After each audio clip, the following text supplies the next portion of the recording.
Is it gonna bounce off my dome? Well, I don't want It's good for your life.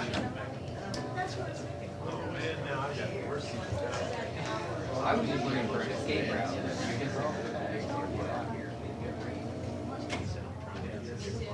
Oh, you're thinking exit straight. I'm always am.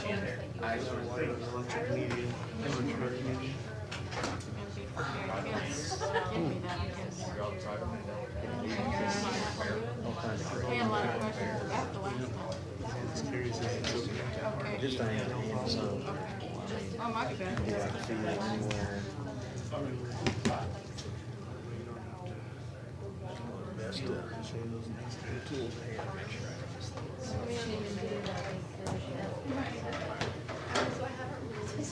Should have given you one. Greg? You gonna fix this or not?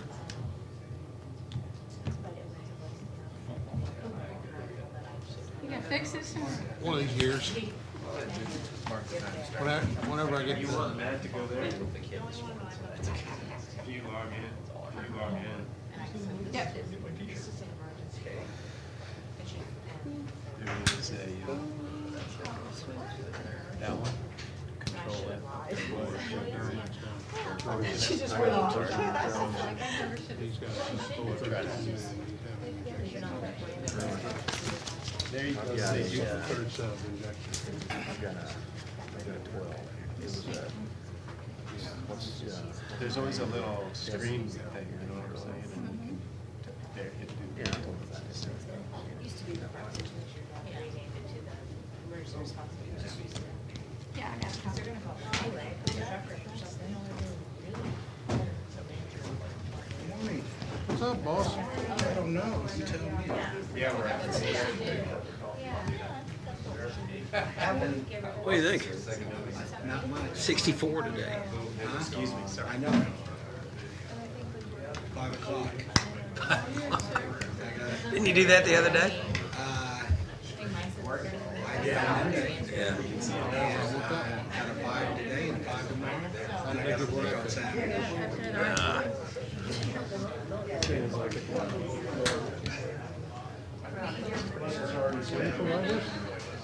What's that? Damn. Last year for Campbell. Greg, you got a screwdriver? Not the vodka type, How big? just small one, that door in there on that cabin below the sink. Oh, okay. That hinge is loose. I didn't have one either. Did it fill up or you did? Are you straightening out?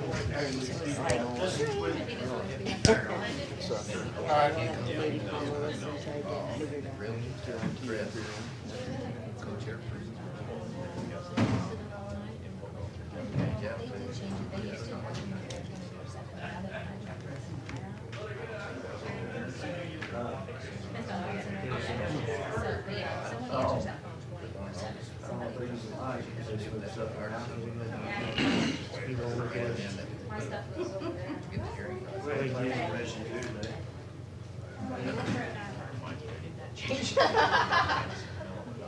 I think Debbie does it on purpose to mess with us.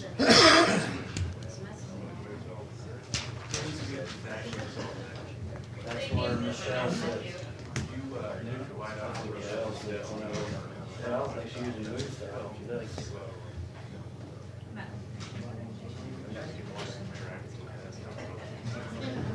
I got another one, I think it's real.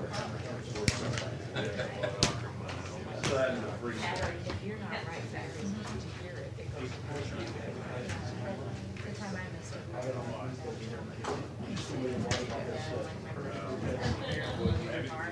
It's like when you watch your TV show and everybody. Thank you.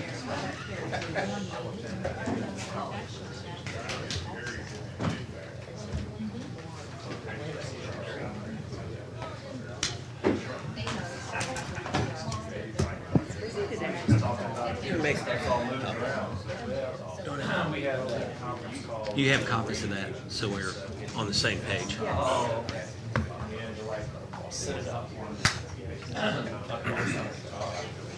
Marvin, How's mama doing?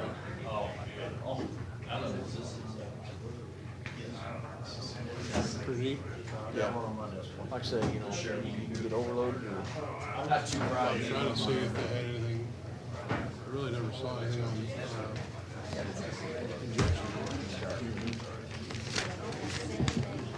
But his mechanic down there for Chevy is telling me the fuel's got so little sulfur in it.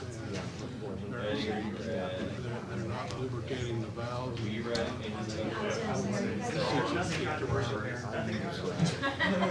When I fill up, I'll put a can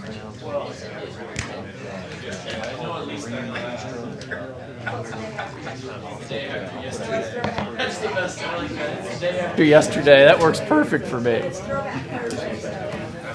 There you go. All right, we're going to call the commission to order. Do we have any minutes or reports? I do have the monthly treasurer's report was filed with us. Great. Any commissioner committee liaison reports or announcements of upcoming meetings and or events?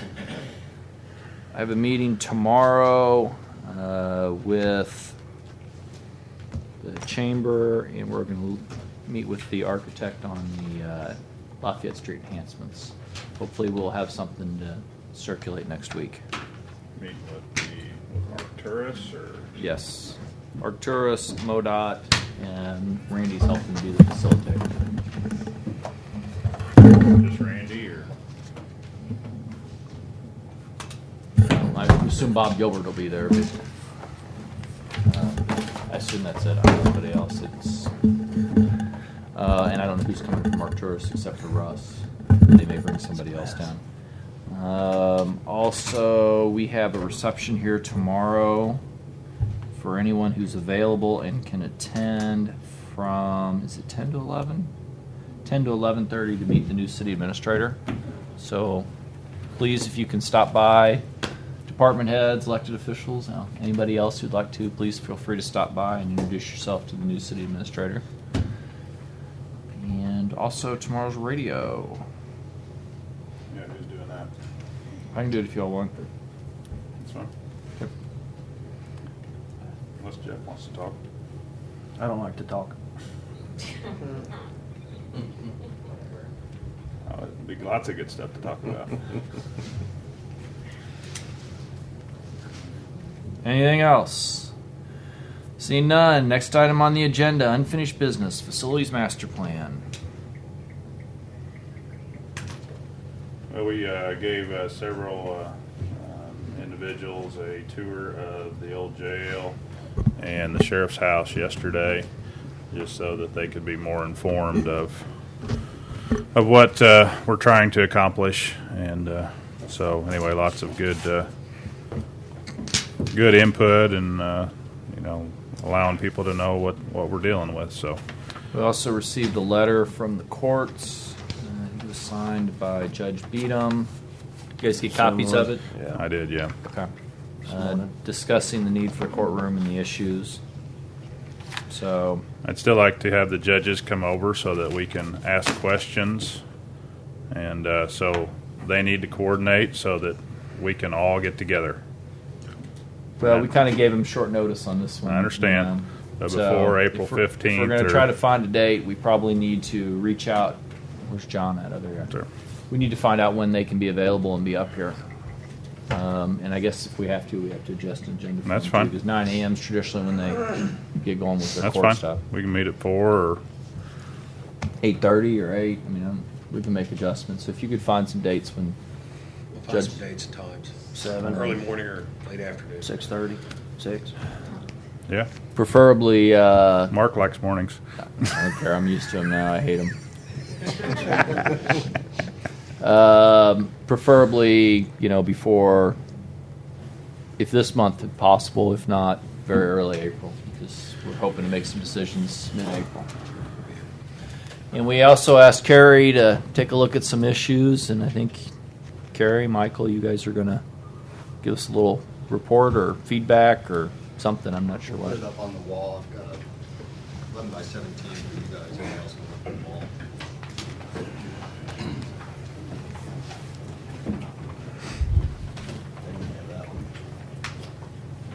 Thank you. Thank you, Kurt. Give me that, Jeff. Oh, I gave him my copy. Oh, no, you have a copy. Maybe you should give him that one and you keep your copy. All right, I'll trade it. Sorry. No, I'm done, Kerry. All right.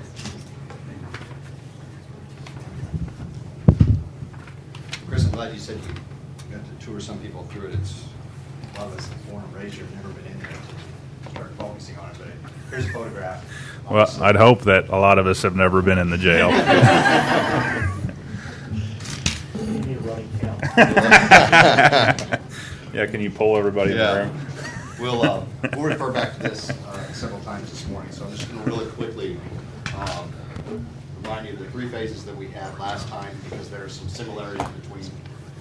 Last time you asked us to come back with a phase that preserved the exterior facade, but we were allowed to gut some or all of the structure inside. We're back with two options today. So next slide. This was the option one. Go ahead and go to the next slide. This was the option one, where we simply, all we did was put a little landing and connect to these two floors. And everything else was left and renovated for it. The problem with this, no courtroom would fit in there. It's just storage and or offices. This was the least expensive option. And you could put a floor on top, possibly in the future. Option two was this sheet, the next one. Again, this left this floor, but then built another floor up here for courtroom. The problem with that is we actually lose a floor plate, lost square footage in that one. So that one wasn't too desirable, but it would get you possibly a courtroom in there, give you a taller space, flush with the second floor of the courthouse. Third option we talked about was to leave the existing sally port, the alley level there, take everything off above, and put 3 new floors that line up with floors in the courthouse. That again left you space right there that would be tall enough for a courtroom. But again, we were losing a, well. So this is a print of the courthouse second floor. Here's the large courtroom that we're trying to get here. And this is really misleading because this looks comparable to that, but it's not just this courtroom. It's judges' chambers, recorder, clerk, bathroom, all of this area, sort of backstage, if you will, we're trying to get into there. So we're going to have to go there and into there, into that footprint some. But that gives you a sense of scale of what this project's trying to do. This right here, all that, is trying to fit into that footprint.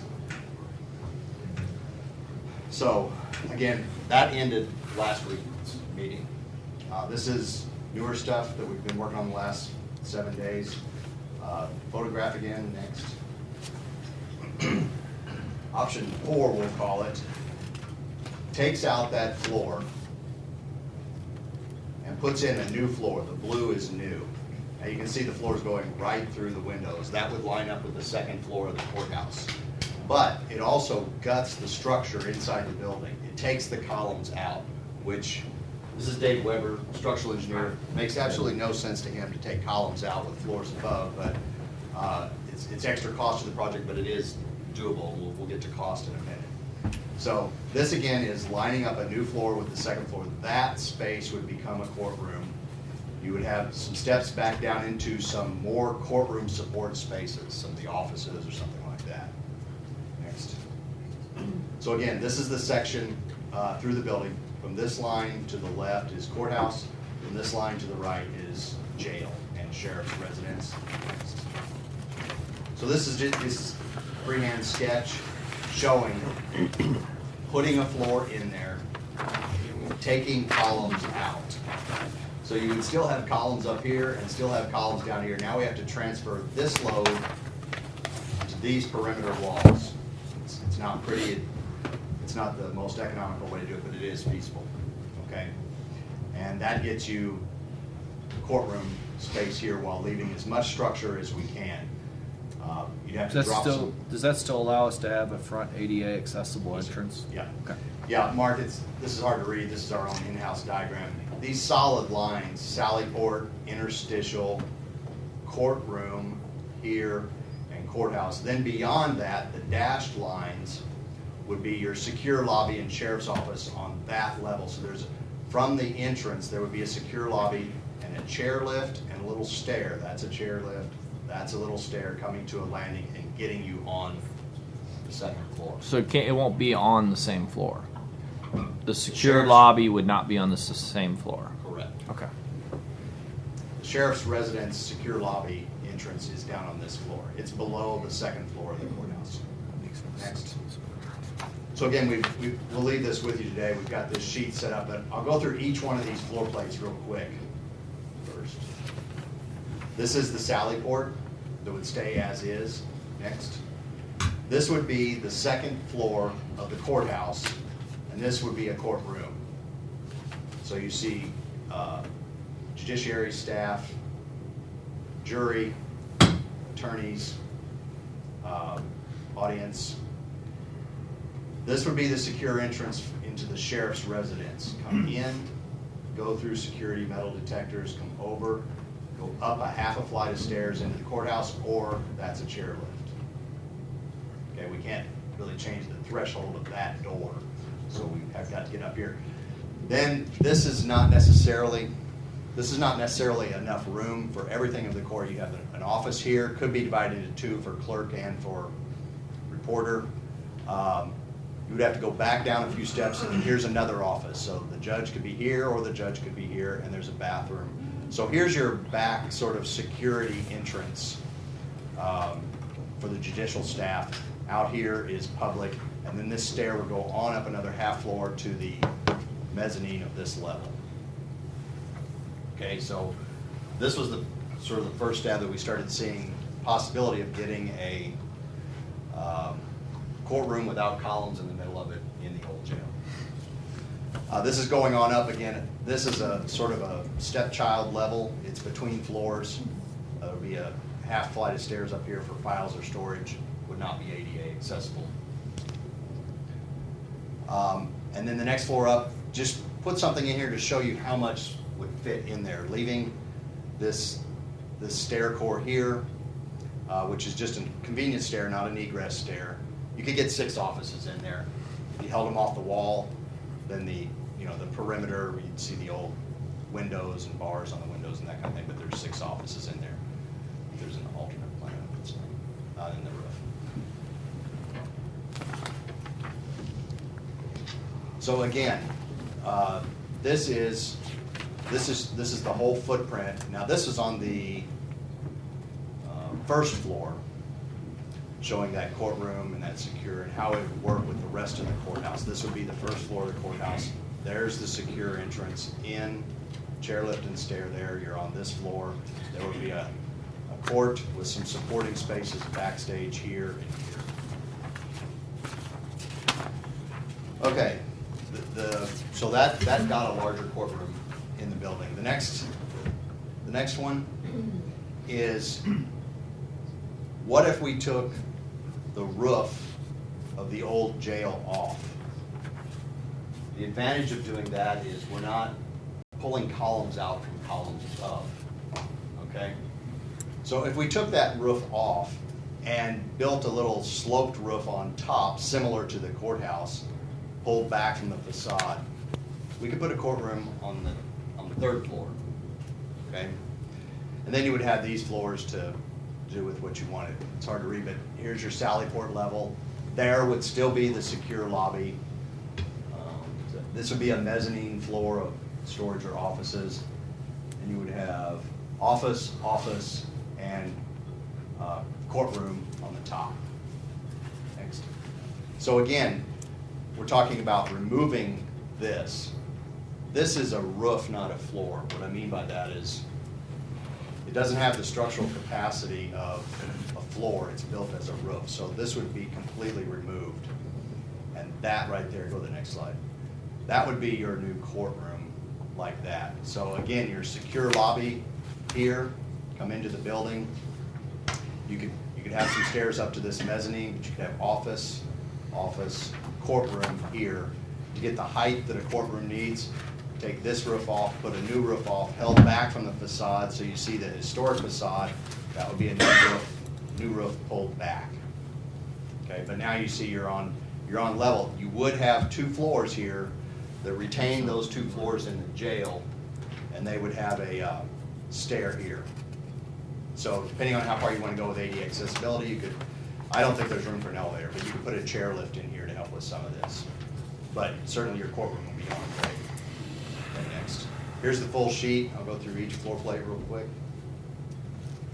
Salad board. Next. Stop This one- right there. Is that at grade, or does that require stairs to get into the courthouse? I can't quite tell from looking at that. Mark, there is a stoop out there now. Right.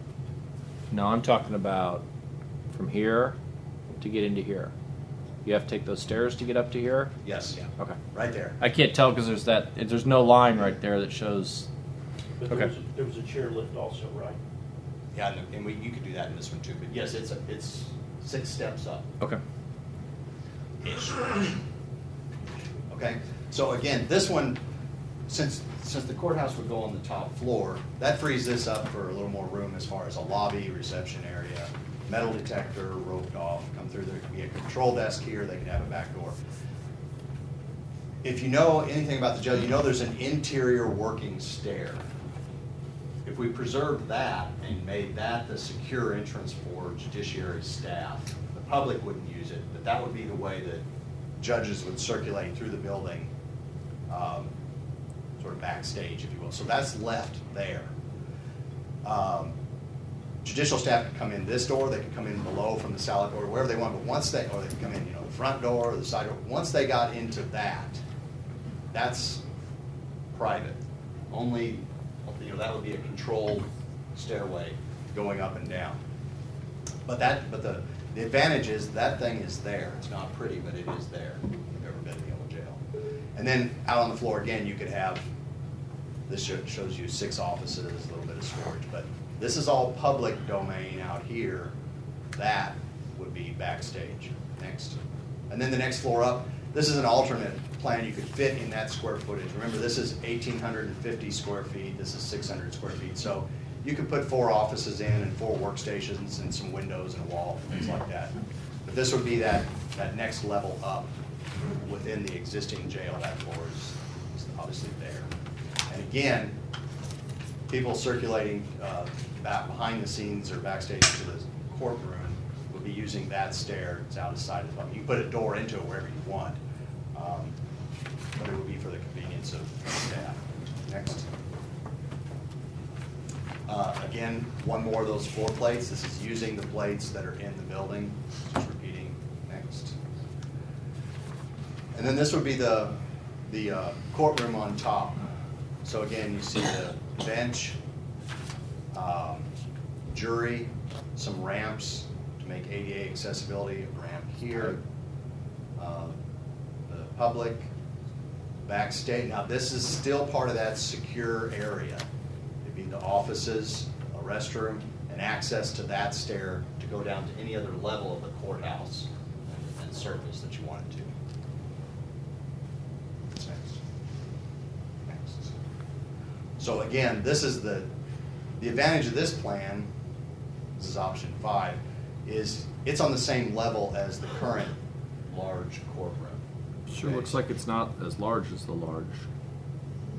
Well, you can compare individual and it's tight. There's no question about it. I mean, you see that seating and you see that seating. So we have. You see that jury and that jury and that bench and Is that there bench. gallery seating for 100? I don't know how much space you need for gallery seating. I think, Mark, it's less those front 2 benches right there.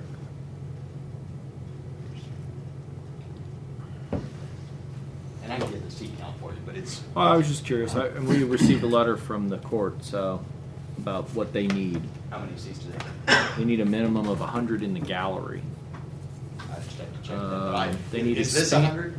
Is this 100? No. That's 50. Oh, well, this is not 100. They need expanded seating in front of the bar. In other words, more space between the gallery and where the judge sits, that open area. No. This is no bigger than what they have. AD accessibility for witness, counsel, parties, and jurors. We have that. Conference and witness rooms. Did you get that letter?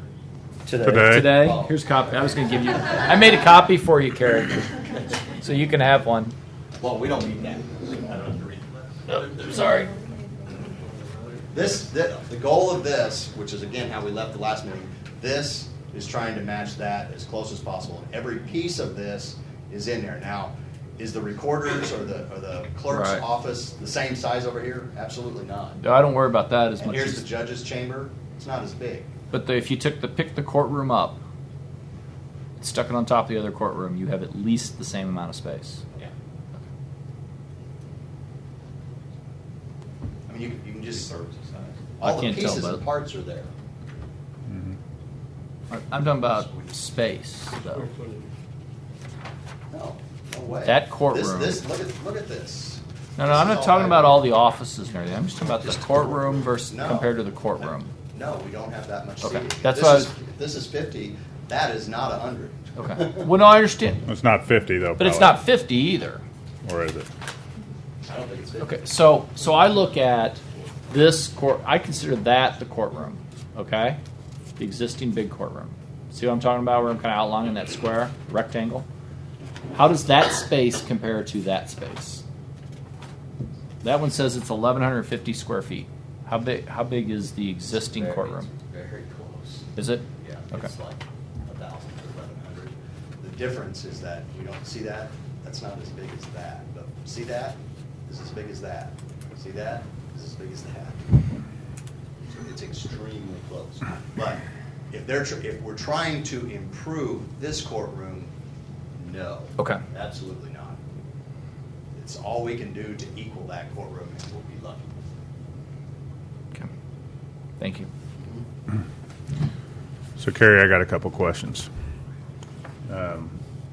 So, one, we have issues with our current elevators, and that we cannot get a gurney in either one. And so, if we were to change one of those elevators, would we be able to access those different floors by the elevator? The different floors in the old jail? the different floors in the old jail versus the courthouse. No. You couldn't have a 2 or 3 sided elevator that would jump you out on different sides. Not with those elevators you have there. The reason for that is... No, I'm talking about a totally new elevator. Oh, sure. New elevator, yeah. Something that would accommodate a gurney. Yes. So, Not in this plan. not in this plan, I understand that, but I mean, I think that's something that we have to look at, because if somebody gets hurt or somebody has a heart attack in there, we got to carry them out or put them in a wheelchair or get them out. So, Right. The thing with the elevator is it's either comes out one side or two sides. That's it. Either just the front or front and back. And so if those floors don't line up, you can do that front to back. Well, we don't have front to back here. We've got floor plates over here and floor plates over here. So using those existing elevators Right. to match is out of the question. But a new elevator in here, and it's basically going to take about that much space. It's going to take that shaft and that equipment room in the footprint. So that would kill this plan right here. to put an right. elevator But in that. what about taking one of those elevators out and reconfiguring it so that you could access all floors to the old jail and to the new courtroom? No. I'm sorry. Old jail and new courtroom in the jail? Well, Yes. okay. So courthouse, we're talking about courthouse and we're talking about new jail. Go to Or the section. old jail. I'm sorry. I'm confused. So, I'll get you a section and show you why. Go back. There you go. We've got elevators in this space Right. right here accessing these floors. right. The problem is, how do you get to that floor? Well, it can't be front and side doors on an elevator. It's front only or front and back. So we can't get to those within this existing shaft. We can put an elevator over here to tie into these floors, but then the question is, how do we get to that floor? We can't have our cake and eat it too, where we leave floors and have elevator access. If we leave floors, these don't line up with that. So if the elevator's over here, we can tie into this. If the elevator, right now the elevator's here and it's tying into the courthouse, but these become very difficult. Hence, the chairlift to get to those in some of the options. Okay. I'm still not seeing that, but if you just kind of look at that for me, and I We'll mean, make sure I understand what you're. well, I just we have to be able to get people out of the courthouse, and so if we're coming into the sheriff's house through the secure entrance, say with a wheelchair or whatever, or a gurney, and then we put in a new elevator that would access both the sheriff, so the sheriff's house can come right into the first floor of the jail, no stairs. Okay. And so now, can we get into an elevator from there, go up a half floor, go into the courthouse, go back and forth? Yes. And so we could get could put get an to elevator. any part of either building through a new elevator with a double door. We could put an elevator here. No, I'm talking about taking the old elevator out. Why not? Because the door to the elevator, it's opening on these floors. To open on this floor, we can't open on the side of an elevator. It's only front and back. Right. But you could build out a lobby off the back side to go into that building. So a lobby on the back of the elevator. On the east, The jail floors, yeah. But the doors would only up going into the hall of the courthouse and into the hall of the old jail. Yeah. If we'd have to go outside the building envelope. to Okay. build a Well, lobby. let's get together and take a look at that. Maybe me and you at some point. Anyway, I'd like to at least take a look at that. In my mind, I think it can work. Currently, where the existing two elevators are. Okay. So, the other question I had is, could we put another floor on top of the old jail, a whole nother floor Yeah, that gets with back the elevated roof? I mean, That gets back to, this is not a floor. We would have to evaluate, remove and replace that with a floor, or beef that up to become a floor. okay, But I think it's, one way or another, that's doable. okay.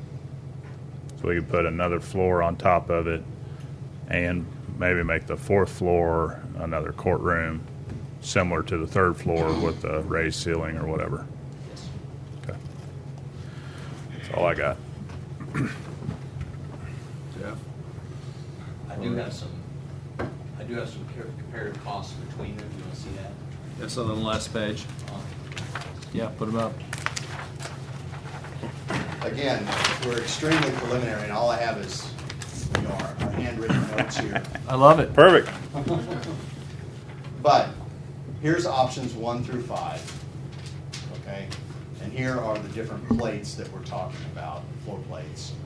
If you look at this line, here's where the construction roughly is right now. So you can see- Wow, option 3 went up by 100% from your last estimate. No. That's the 3 options, or the 5 options that you have today. Using the shell. These are 2 new options, right? Option 3 before Yeah, was here's knocking the- it down here's to the new 2 stuff. new That's not options. the same option Let 3. me walk through this. Okay. This 3 option. These are the floor plates, okay? And we've added a line called structural modifications. We haven't gone in and weighed beams and columns yet. We're only looking at relative intensity between the options. Okay, so this right here is a reflection of, I'm sorry, number 4 is a reflection of, we've already built the Sally Port, and now we're trying to go through it to transfer loads down to the ground. Okay. Okay, so we weren't talking about structural modification before. We plugged a number in there for that. And you can see they vary dramatically. The other thing that varies is if you look at this, you see the total square footage you're getting. Okay, so look at 1 and 3. They're the same square footage, and they're almost triple the cost because of the modifications we're having to make to the building. So option 3, let me make sure I understand this. Option 3 is the same as the option 3 you presented us previously. Yes, but not the costs. Yeah, it was 1.6 million previously. That's because we weren't working on this stuff right here and right here. But it's only $100,000 for structural. Option 3 was knocking down the old jail. Right, and building a new one, the new This- building above it was 1.6 million. And you've added 100,000 for structural, which you didn't have before. I don't know what these numbers were. But now we're at 2.6 million. Plus the contingency, get to the construction estimate. So I'm very confused at how we went from. Well, I'm confused because I was rattling off numbers last time. I didn't even have this written out. No. I think you two are on 2 different pages. This option 3 is in here. Yes. It's the same as option 3 No. was previously. No. No, we never got 10,000 Carrie, square option foot. 1 before was using the shell. Option 3 was knocking down the jail and This- rebuilding. This is not the same option 3 as. So it's a different option. Okay. Yes, sorry. Now I'm okay. These are tied to what I just walked through. Okay. So these 5 estimates are just this packet. Correct. The other estimates, which were options 1, 2, and 3, that we talked about 3 weeks ago. At that time, Mark, Two I was, weeks I ago. was- if you would listen to what I said I was working on architectural numbers. Right. And here's the relativity between the 3 options for the architectural numbers. I haven't talked to structural, civil, mechanical, electrical numbers. No, I Here's the- underst- Here's the range between the 3 options. I understood that, and that, and I look at option 1 on here, which is pretty much what your option 1 was the first time, and it's a little bit higher because I understand you had to put in these other items. Can I finish up one? Yeah. Here's the dollars looking between the options. Here's the square footage, which is really telling because the square footage changes a lot, but then look at the cost per square foot. So some of these that doesn't make sense to do that when you pencil that out. Right. The other thing is the bottom. 1 had no court. 2 had maybe a small court. 3 we had the area for a large court, but we weren't sure we could fit all that in, and we were putting some of the support spaces off floor plate. Not until we got to 4 and 5 does it look like we have a larger court. Now, it doesn't come anywhere close to this. We were trying to meet the Right. courtroom in the courthouse, not this letter. So I'm hoping that some of these can just go away after today. Well, I can tell you right now, option 3 is going to go away at $3 million, and not for sure getting a full, Okay? big, large Well, courtroom. And this has no court. And those So- 2, 1 and 2 are just not options. So the only options out of this presentation I can see that we would consider would be 4 and 5. And I don't have the option that he was talking about where we had An elevator. a floor Oh, right. onto the existing. Right. The problem with that is it's only a floor on the existing jail. That's correct. Because only it's not a 18. floor on top of the sheriff's house and the jail, That's which then you'd exactly- have the full you're space exactly you could work right. with. So Yeah. if we think we're limited on that courtroom sketch we showed on the 1850s footprint, we don't have the advantage of bleeding over Right. into the sheriff's residence with another floor on top of the jail. Right. Okay. We lost Chris. How much does an elevator cost? Just no quotation, just ballpark. If you're just sticking a shaft up next to a building and you didn't find any complications like our last fiasco with elevators, so $250,000, $500,000 to do a full-size elevator. The elevator equipment is gonna vary from $60,000 to $80,000, the equipment itself. Right. The shaft is double or triple that. It's $300,000, $400,000, $400,000 for an elevator. Okay. I'm just trying to get a placeholder there, just in my mind, so I I'm not can. giving you Well, no, I don't. but it just means when we look at a number, we say, in our minds, if we were to do a full new shaft of an elevator, Yes. it allows us to just kind of look at them and say, okay, that jumps the number to here. Right. And again, we have not sat down, there's only Right. 7 days in a week since the last meeting. We've not sat down with every discipline and costed this out. But they should be relevant to each other. These numbers from one option to the next should be relevant. Chris, a point that we made about putting the floor on top of the old jail, that's 1,850 square feet, thereabout. When when we start pushing the envelope of how much court space we can get, on the other floors, you can bleed into sheriff's residence, that helps. When you That top floor, you when you can. start saying that, Kerry, then you get a guy like me with the, you know, because, see, we're assuming that the perimeter foundation is okay. Mhm. If it's not, that number is going to jump up by an order of magnitude. Right. You know, it's gonna, now you've got to modify the foundation at the perimeter of that existing structure in place. So that's a huge unknown with making that roof disappear and become a floor and then put new walls and a new roof in that configuration. But isn't it still unknown really right now? I mean, we're Well- assuming that, I mean, we don't really know if that building has structural issues or not. I mean, it could have. I'm assuming that these numbers consider some foundation retrofit, because Okay. when you transfer that load, now you're increasing the load at the perimeter, and I'm assuming that's gonna go all the way to through the existing floors to the foundation with micropile type Okay. retrofit.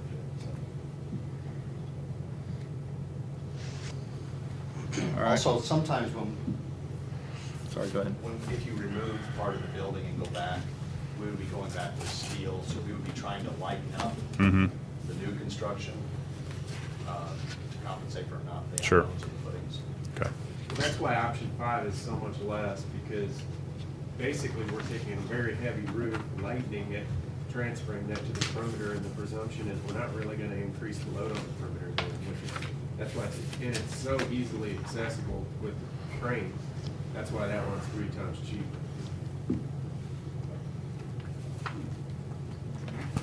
He's talking about the structural modifications. From 4 to 5. No, I said, yeah. Just the access to the roof is a breeze through windows.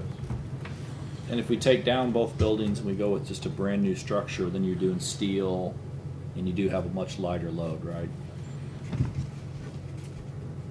Okay.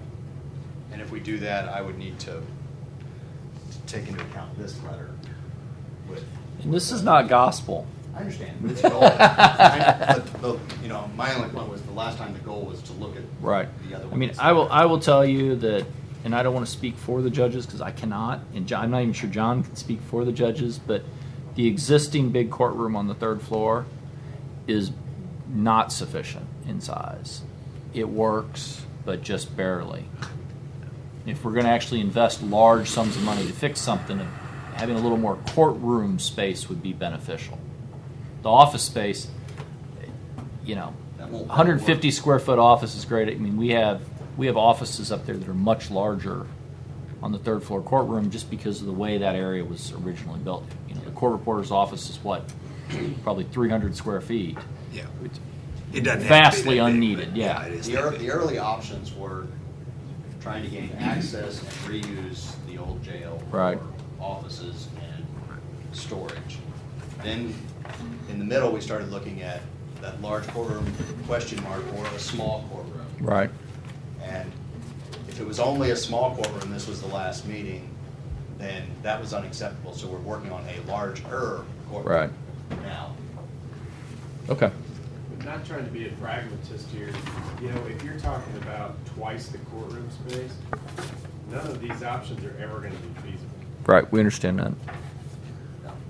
Even just to get a small amount more courtroom space, I mean, we're basically to make the large courtroom work for purposes of this. It's not as big, or maybe it's as big as the existing large courtroom. Best we could do. Best case.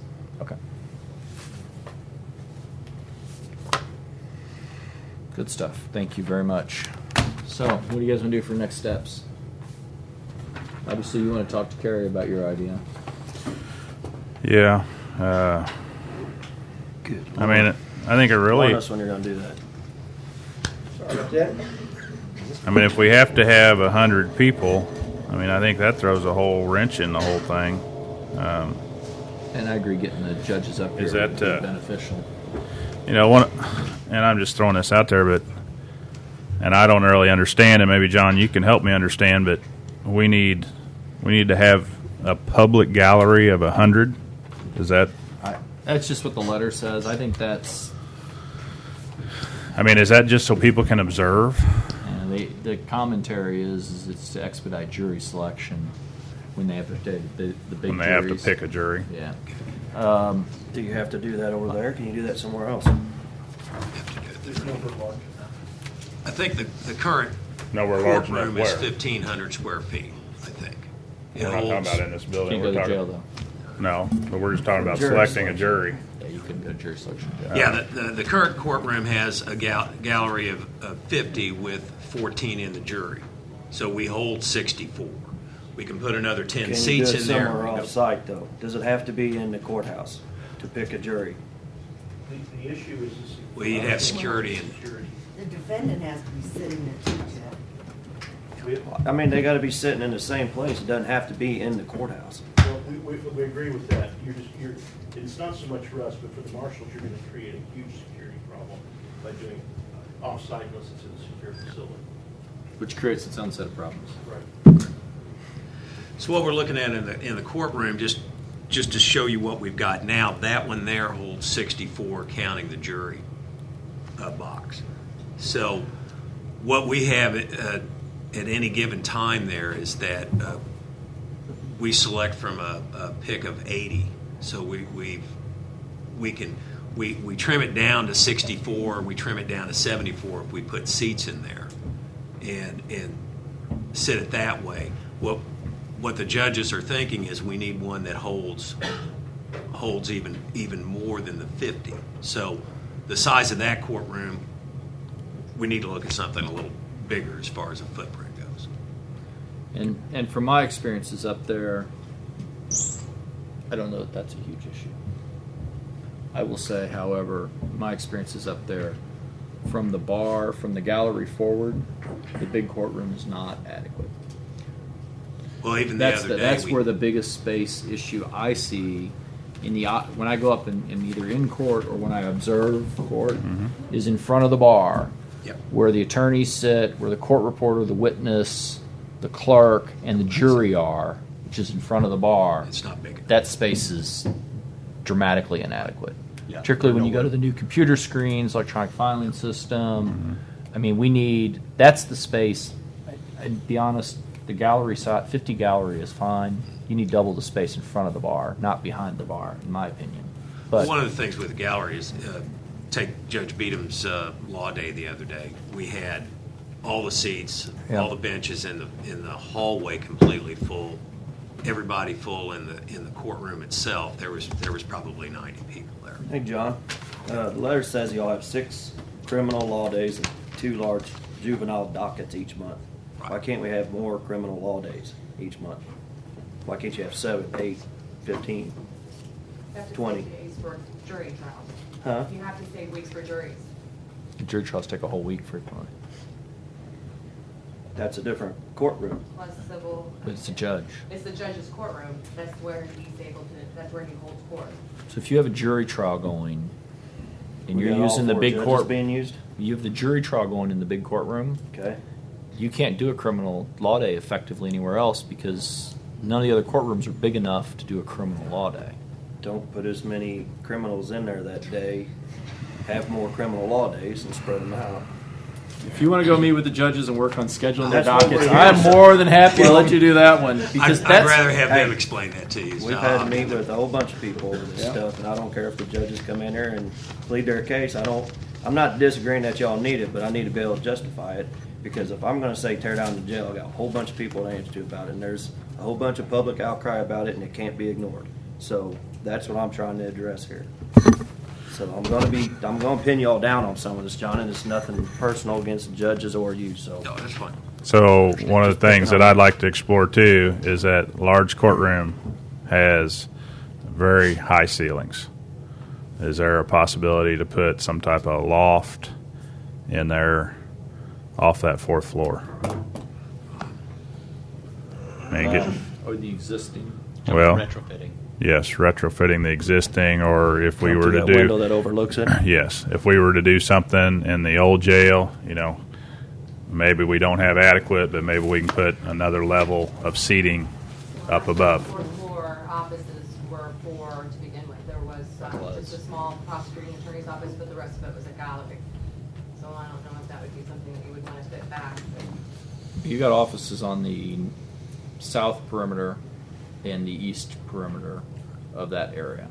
The area you're talking about would be the remainder of the courtrooms, basically above the courtroom, Right. Not above the offices, because I believe above the offices, all the way around, is already being used. It would be directly above the courtroom. So you'd be duplicating the square footage of the actual courtroom itself. Right, of the seating area, probably. You couldn't do it all the way over everything, but you could take But I some think what- seating out from below. You could move some of the tables back.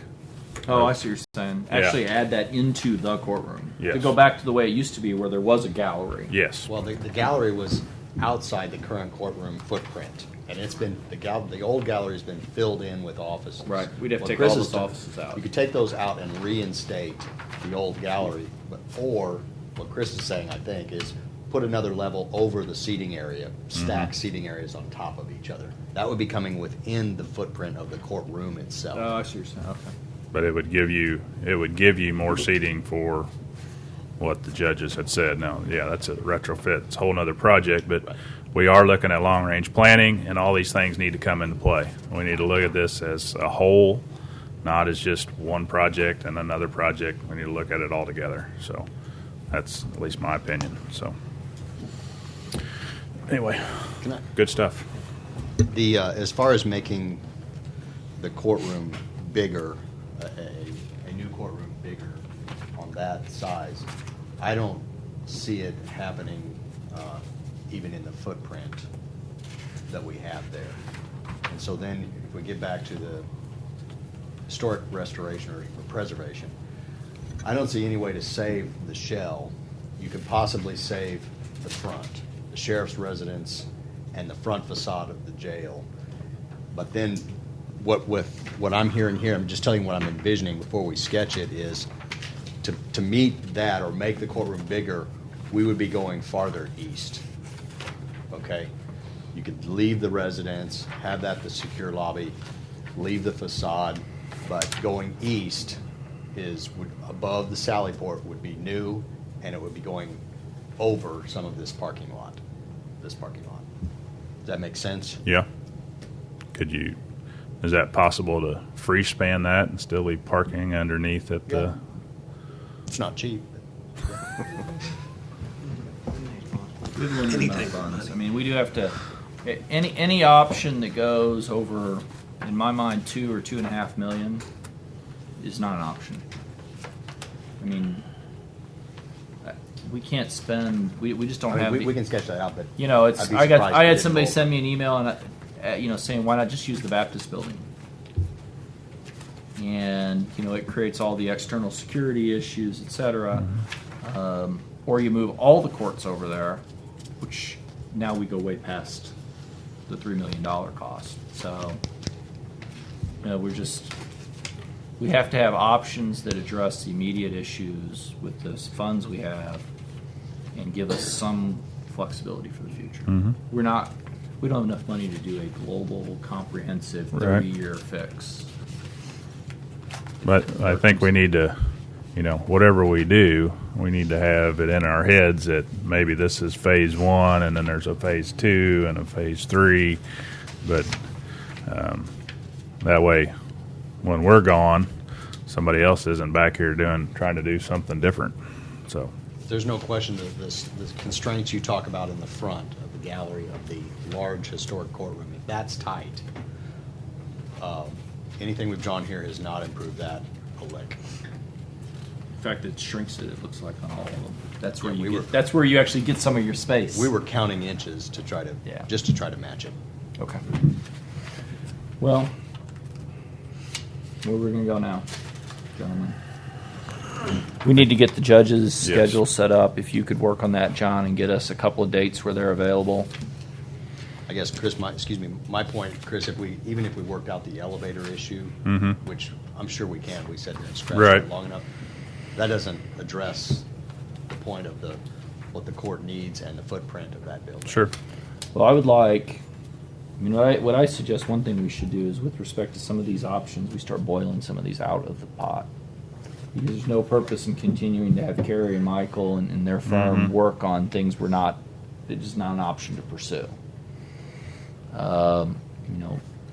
I think from last time around, option 3 is one we should pursue and look at the space issue to address some of these issues. That's the new construction. We need to make sure that will hold the additional space. If there are other options you see in this packet you'd like him to take looks at, to look at with additional options, and you talk about adding a roof, that's an additional option we can explore. We should try to boil this down to a relatively small number of options so that we can really look at them and make an informed decision.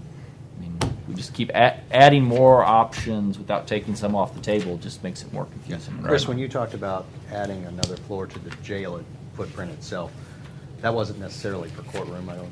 No. It could be other No, well, I mean, I guess that could be open. I mean, Well, the problem is that footprint again. We Right. have that 1850 Mhm. footprint, which I just don't see it happening okay. with any improvement versus what they have today.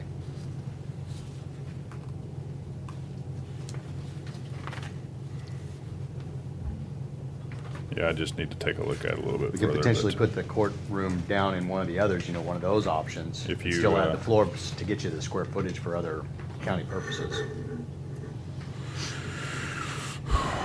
If there was accessibility with an elevator somewhere there, though, could you remove on another floor?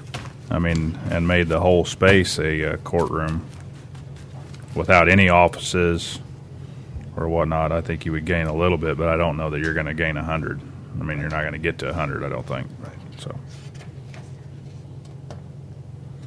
and that might just be unrealistic.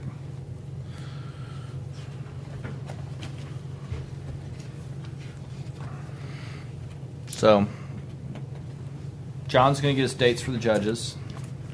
Sheriff has a comment. I'm sorry, Greg. Just a comment on the elevator. If the only change to the elevator was moving the east wall out farther and lengthening without worrying about a side exit, you still have, on an interstitial floor, you still have a few stairs to carry up or down, but it would be far superior to what it currently is, and you could put it. Yeah, I think that's where Chris is headed. Mm-hmm. Okay, when the side walls look really expensive cutting through the jail wall. But I think we're talking about going east and Okay.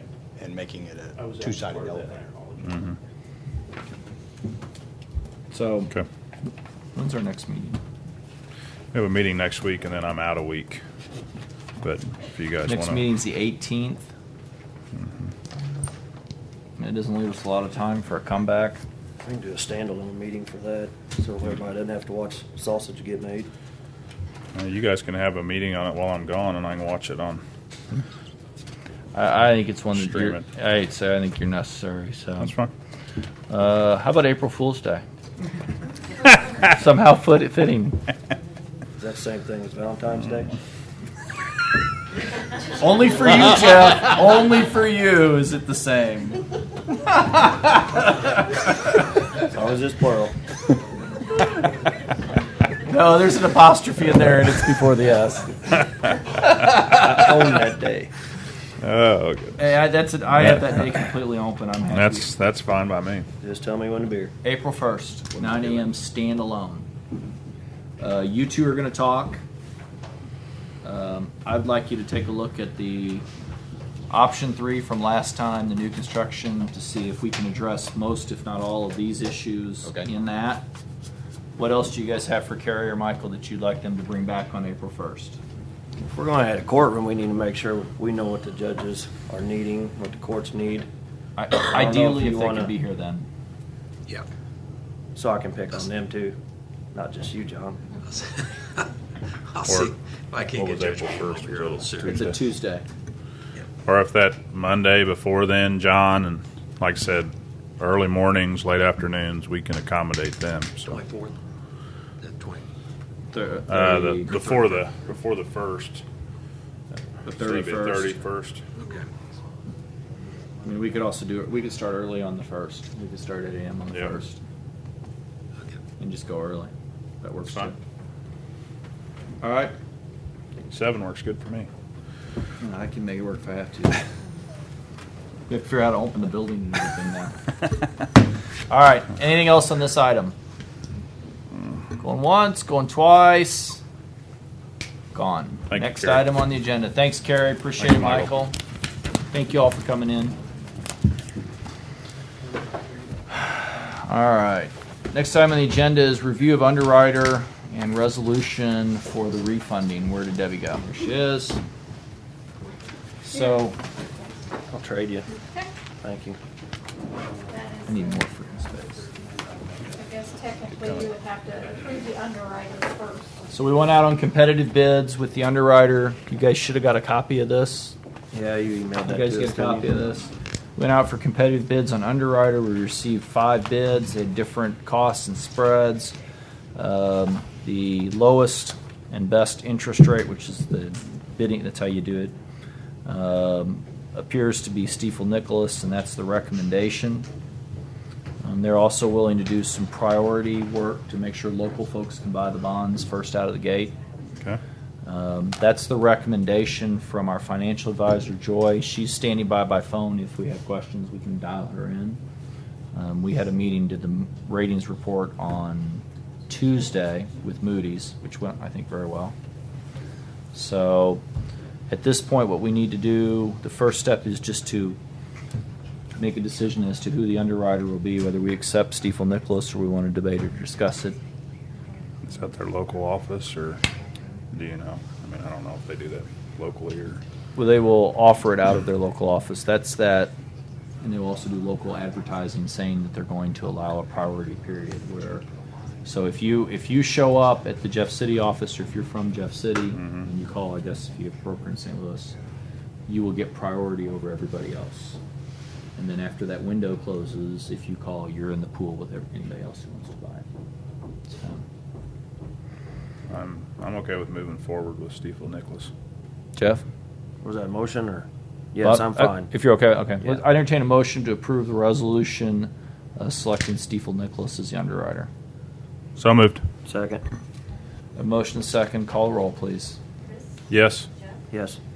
Yes. By a roll call vote, resolution's approved. Do we have anything else we have to approve on that one, Debbie?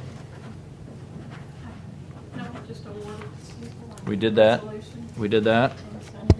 Yep, did that. And then you've got that standalone agenda for that week that I'm gone. Yes. That you guys are gonna. Is there something else on the bonds or something? It's the actual, the final. That'll be the final sale date. Yeah, and I'm okay with you guys Okay. just doing that. So on that date, that's the 27th. They'll actually price it on the market. Okay. And at that point, Joy will be here and she will tell us, yes, you're going to save money, or Right. I mean, I guess if the market goes crazy, no, you won't. We'll make a decision whether to sell them or not. Paperwork to sign and that. Yeah, you're lucky you don't have to Yeah. sign all the paperwork. Perfect. Okay, thanks, Debbie. Next item is zoning plan update. Shannon, Dick, Larry. We just switching sides of the room. I don't think he wants to sit with us. That's why I was kind of wanting to do a separate meeting with Carrie and them next time, so we're gonna have to have everybody sit. We just through keep it. plowing everything on the So- same agenda. Floor's yours. Well, good morning. Good morning. You know, I'm Morning. Dick Pearson. I'm the co-chairperson of the Zoning Advisory Committee. You know, Larry and Shannon. They're actually your staff that's on the committee. We don't have any other members of the committee present, but they've chosen me to represent them today. So I'd like to thank you all for allowing us to serve on this committee. It's been a lot of work, and I guess I should thank you. But Thanks. No, we should be thanking you. Trust me, Dick. And Chris. Baxter Hill, right. We are here this morning to present the last draft of the zoning plan, and I don't mean the last draft, I mean the last one we worked on, because this is a work in progress, and we realize even through, if we proceed to a hearing process, that this document could change at any time. And actually, when it comes to a vote, we don't present a zoning document anyway. It's just whether the county wants zoning or doesn't want zoning, from what I understand. That's correct or wrong. It's certainly not our intention today to discuss the details of the plan unless you all choose to do so. We're certainly here to answer any questions that you might have. But the Cole County Advisory Committee recommends that the County of Cole that the commission proceed with the public hearing process. We further recommend that 4 public hearings be held in different parts of the county. We believe the Taos-Wardsville area would be a location, the Russellville area, and the St. Martin's area would be good locations for the 3 spread out, and then that we would have a final 4th and major hearing in somewhere centrally located in Jefferson City to answer any questions that we might have throughout the hearing process, and that obviously the last and 4th final hearing that we would have the consultant present on site to go over anything that they might have. Obviously, from the 3 other hearings, we would have time to take recommendations back to the advisory committee to warrant whether they should be included in that, so that the process should run smoothly. We certainly are open to any type of discussion from anyone about recommendations. It's a rather large document, a lot of recommendations. We understand that there are probably going to have to be changes made, or should be changes made to the document because of something we missed. Our eyes can only go over things so many times. And if we've missed something, then we are open to change, either suggestions from the commission or from the general public.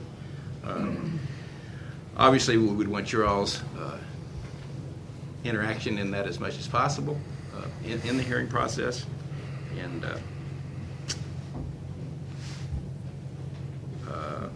everyone should keep in mind that it is a work in progress. The committee will listen to all recommendations. And we would then recommend that the commission zoning issue be placed on a ballot for the public. Okay. When do you want to set these hearings? April? Spring, I would think. May? As soon as we probably need to have sufficient notice, so whatever that time would be, but we're ready to go in April, May. What's the closing date for a November ballot? Ballpark. Late August? Mid-August? Mid-August? August 24th, 25th, somewhere in there. So would you anticipate a November election? We're already going to be paying for one. August, November. Obviously, we want on something, so we didn't have to have a special. Right. election. August or November. August could be rushing it as a hearing. August is June close? No, not yet. June is the closing date for August, right? Or is it May? June, I see August. That's May. May. That's, we're not going to make August. Okay.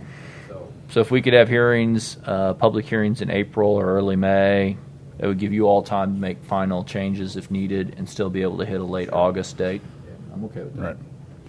Yeah, I think we get these going as quick as possible, and I've said before I'd like to get that out so that we could get out to some of these summer picnics and just inform people, not try to persuade them, but just inform them of what zoning is. And I think a lot of people have some misconceptions, and so we need to engage those people and just let them know what we're trying to do. And so, Okay.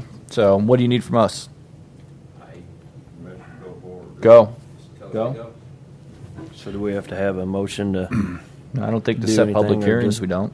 I mean, is there a reason why we're going to wait till after the public hearings to set a date for the ballot, or? I don't think we can put it on the ballot till we have the final plan ready to go. Well, the plan's not going to be on the ballot, though, is it? It's just saying that we can. Statute dictates the language, and I'll have to double check again, but the language more or less says, shall the county have coal and ag zoning? It's what they. But I thought you guys had to basically conclude your process before there can be an election. The document's a living document. Right. I mean, it's ever changing, right? It's ever changing, no matter once we get it implemented. It can be changed as throughout the deal. The way I understand it, talking to Shannon, like you said, we can go back and look at it. I think it's just a matter to put it on shall the county have zoning or not. Then it's a process to put it through the planning commission, and then another hearing before the county commission for you to adopt it. Okay. To be able to. So do you want to go in August? Marvin? Question. I'm going to just suggest to you that I think if you're going to do it, you ought to get it on the August ballot, because in the November ballot, it's hard to say right now how many petitions that's already going to be on that ballot. So I think if you have that on the November ballot, you're going to have a lot of confusions, and people are not, with all the other things that's gonna be on that November ballot and all them petitions, I think it'd be a bad time to run it personally. Just what I know that's gonna be out there.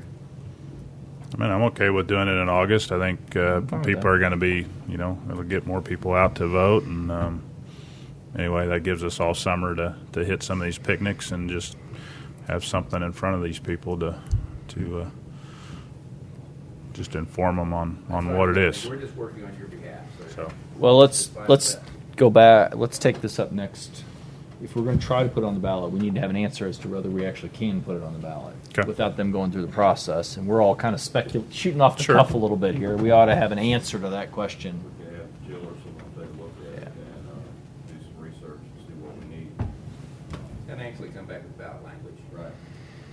Then I would. Now y'all can go ahead and. You're going to want to approve the language. But as far as setting up public meetings, I would go.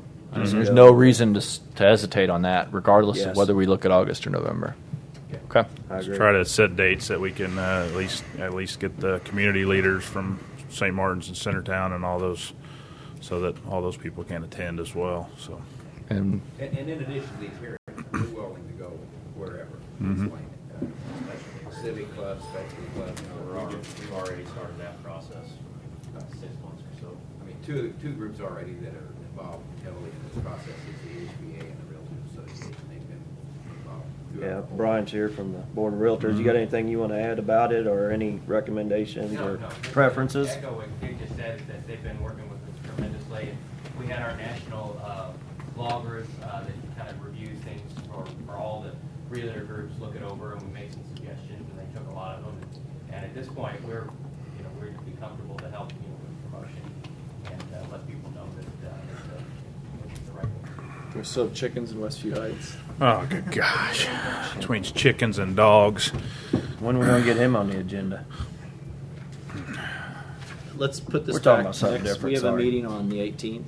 We're going to come back. If you guys could come back, you don't all have to, but you're certainly welcome to on the 18th. And at that point, we'll have an answer, hopefully, from Jill and whoever else you all need to talk to make sure that, assuming that works, that August will be an effective date.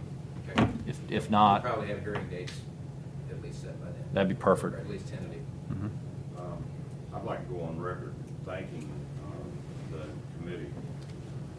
They've been great to work with. It's been a long, tedious. I know we still have work to do. I think they need to be recognized in some fashion for the amount of work they put into this. So, including me and Shannon, I'm talking about the volunteers. Right. So. Now they've done a yeoman's work. We appreciate it. I agree. I think we should do something for them. I agree. All right. We'll see you next Tuesday. Thank you. Thank you, gentlemen. Thanks, guys. All right. Christy, VaxCare proposal. I don't have any idea what that is. Special guest with me. You guys know Mary, our Mm-hmm. Mary. director, and then Jesse Kimber is our immunization coordinator. Hi. So in case I missed anything, they'll be here to fill. So have you guys heard of VaxCare before? I don't want to worry you with, okay. So VaxCare is a company that would provide vaccines to us. They make the contracts with the insurance companies and do all that back-end work. Right now, we only have contracts with 3 or 4 private insurance companies. They have contracts with 20. So it increased the amount of people that we could give vaccines to, because they would do all the billing for us. They buy all the vaccines, send them to us. We give them, send us a list of who we gave them to with the insurance information. They do all the billing, and they pay us the administration fee. So we would like to pursue an agreement with them. They also would buy the existing inventory that we have in-house, which changes daily, so I don't have an estimate of what that would be. They provide us the cost estimate of how much they pay for a vaccine. They're pretty flexible. If we wanted to keep some vaccine that we bought from the manufacturer on hand and charge a different rate, say that their hepatitis vaccine is, or the Gardasil is $129, but we could get it from somebody else for $50. We could buy it from somebody else and sell it to our self-pay clients for $50. I talked to an LPHA that did that the other day. Or we would just charge them the $120 that we pay VaxCare for it. But we use them for the vaccine clinics that we did in the schools and bought the influenza vaccine for them. You know, they did all the billing to the private insurance for all the kids. Like I said, they also supply us the syringes and the alcohol swabs, so we don't have to buy those. It comes with the vaccine. So it's an opportunity for us to serve more clients because it'll increase the number of private insurances we can accept for vaccines. It's good to me. I'm okay with it. I just got one question here. So some of these vaccines here, do they fall into the schedule that you gave us previously? For the employee health? No. So the We fee. set the Oh, rates. the fees we set, yes. Okay. So they're no more. Could be less. Could be more, could be less. And like I said, if we decide. Could be more. Yes, their costs could be more, but we could go ahead and keep buying those from the manufacturer ourselves. We wouldn't have to buy them from VaxCare. So we would not be we would not be increasing any of our vaccine charges beyond what we've already approved. Right. We And could this- reduce it. And this are only for people that have insurance, so Okay. their insurance will pay it. It's not for people that come in and don't have insurance and they have to pay out of pocket. Okay. We'll have to keep a separate. So that's a different. So if somebody comes in with insurance, it's a different. There's a different rate. Well, they're pretty similar in cost. There might be a few dollars. But if Okay. someone comes in with insurance, You currently don't have a way to charge right, insurance. we can only charge like 3 or 4 because a lot of the insurance companies don't want to contract with local public health agencies. They want to contract with private providers. It will affect our budget for immunizations because we won't be putting out that money to buy as many. Well, that's good. Or syringes or alcohol swabs. Okay. I'm So good. is there any fees associated with this? Any software that you have to have?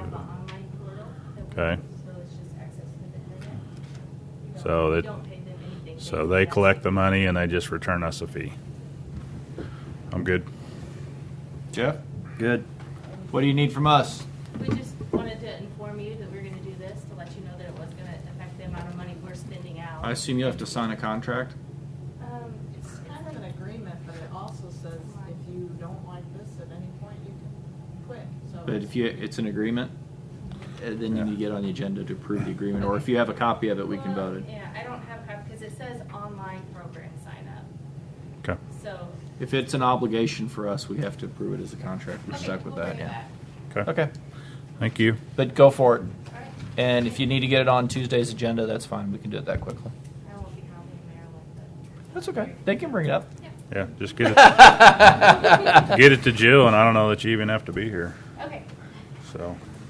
All right. Thank you all very much. Marvin? Where'd Marvin go? Oh, there he is. You moved!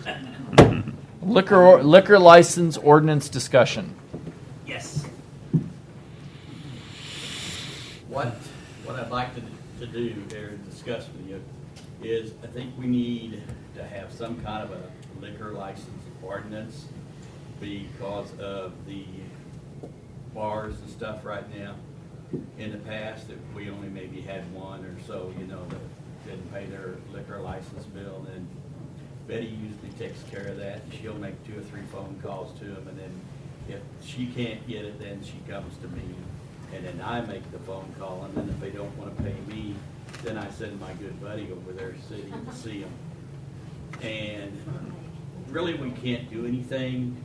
We don't have any leverage. I thought the prosecutor could file charges. Well, they never have done it, and I don't think there's anything because we've asked about it before.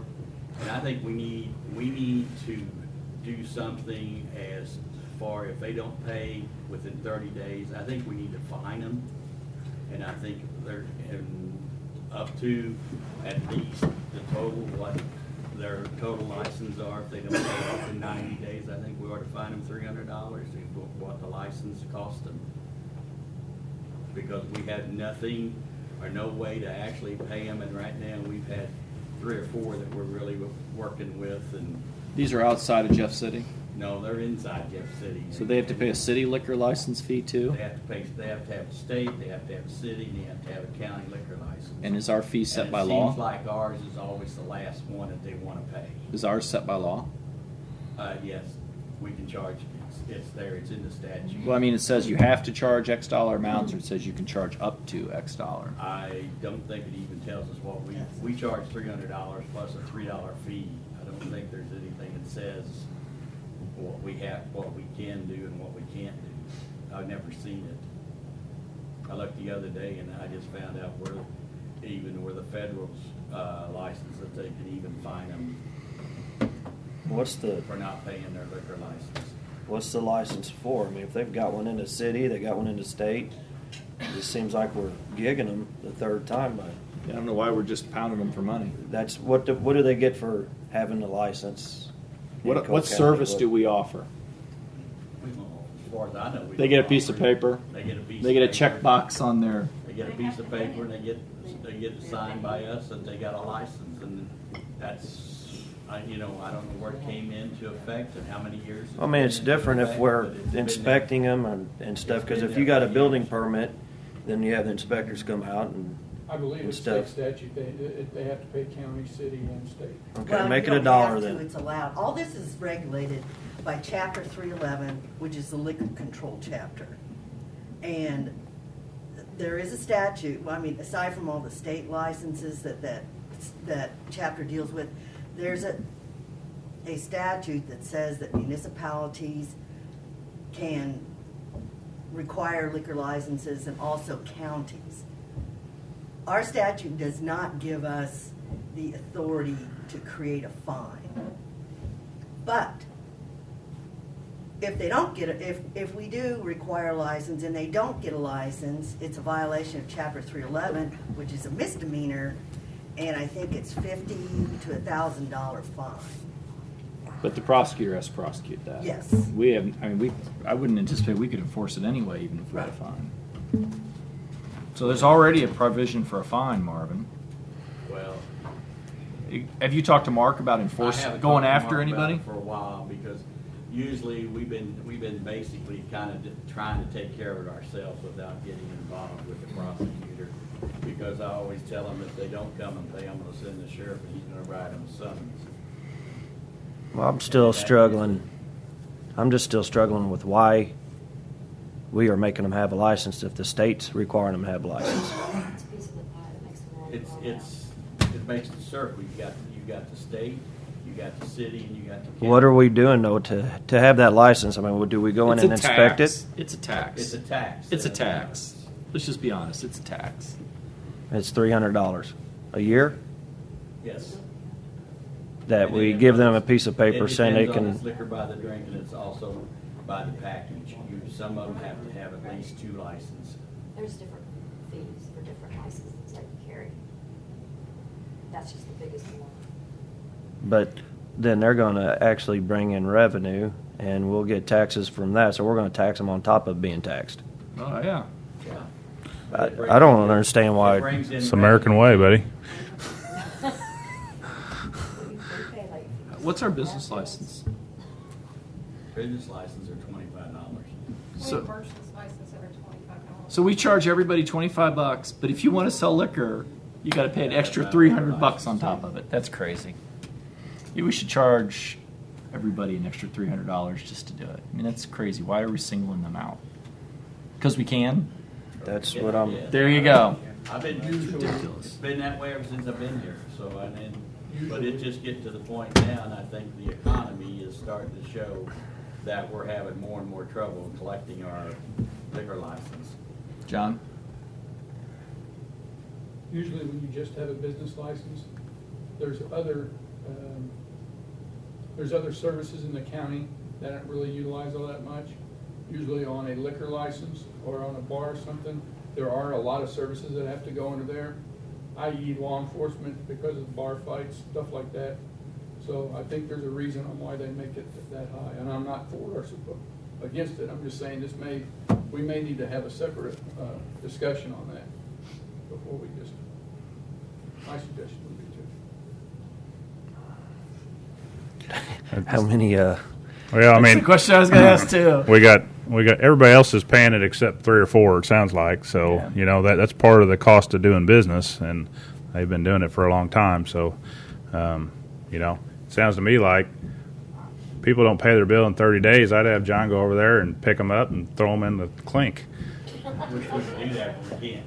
It's a Yeah, you misdemeanor. can. It's a misdemeanor. It's a misdemeanor. Yeah. He can cuff them and bring them in. That's usually the kind of, this last one that we talked about. Yeah, usually I can send John over there and they'll normally come around and see us the next day or so. But not this time? We have to threaten to do that to get it, and we're seeing more and more now that. So you got 4. What 4 have not paid?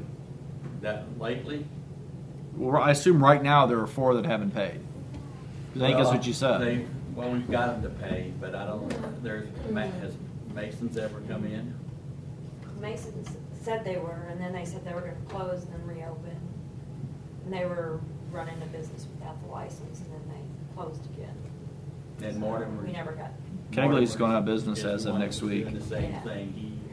We were working with him, we let him prorate because he said he was gonna sell, and then the next, he went for 2 months, and then for 2 months he didn't come, and so then I had to get on the phone and start after him again, and now he's down to another 2 months, and now in the paper he's gonna close, so, you know. And then, there was and then there's that one on, still down there on Madison Street, LA Club. And then they don't, and then some don't even tell us that they even open their doors, and we have to find them. And I haven't had a chance to talk to Betty because I haven't been here because I've had a wife that's been sick. So I got another place I need for her to check on because they don't tell us that they opened their doors or they changed their names. And if they change their names, they have to change their license. I mean, it sounds like there's an enforcement process. We just need to utilize it. So, I mean, instead of chasing everybody down, send them a letter.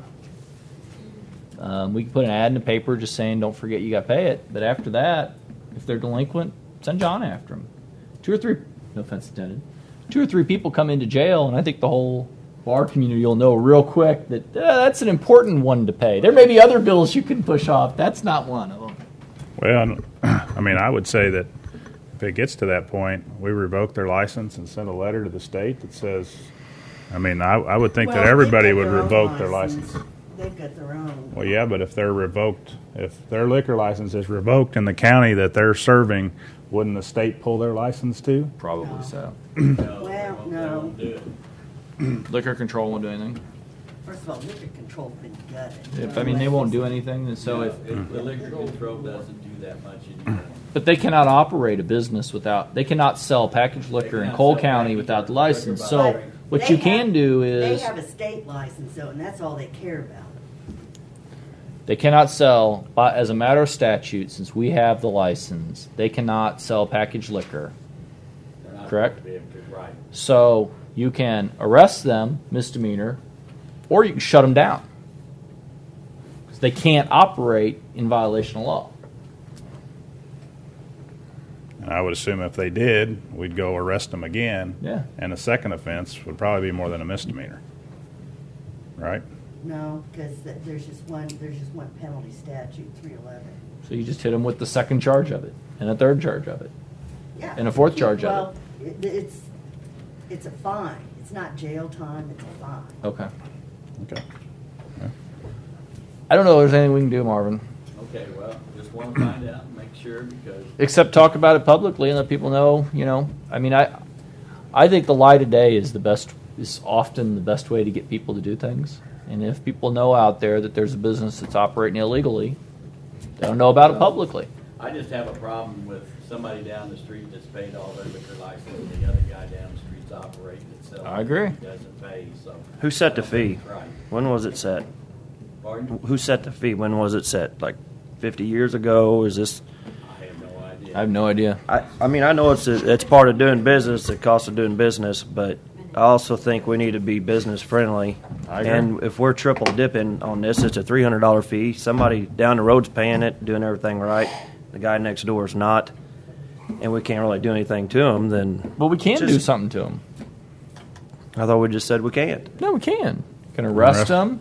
You can fine them. We're going to do that over $300. We're going to waste more time I'm gonna messing do with that. over anybody breaking the law. Over, okay, you can look at it that way, but I think it's a stupid fee. Agreed. I'll just leave it at that. And Well, if we that's- can't take it off the books or something, We can. I mean, we can have a discussion on what the fee is. When do I'd they like have to to put pay that their on the agenda liquor then. license? When do they pay it? Staggers during the year, or is there a specific date? Like the first week of June, would be due the first week of June to the next year of June. If it's later So it's a on, rolling it's period. annual. It's a rolling period. It's not prorated. It's not January 1 to December 31 for everybody. Okay.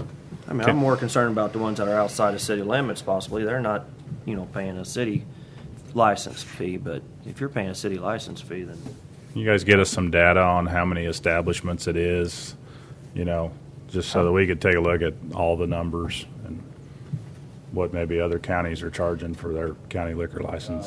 I'm not sure I have never looked to see what the other counties, but I just know that's what it's been ever since I've been here. Yeah. Who said it and when they said it, I have no idea. I'd Okay. like to look at it and take a look at possibly changing it. Okay. So, I'm fine with that. Put it on the agenda. Give us a little time. I think you got a little time so since we've asked for some information back. John, you can tell us how many bar fights you guys respond to. versus how many domestic calls at home. Well, start taxing the marriage licenses a lot more too. John, don't get no lights.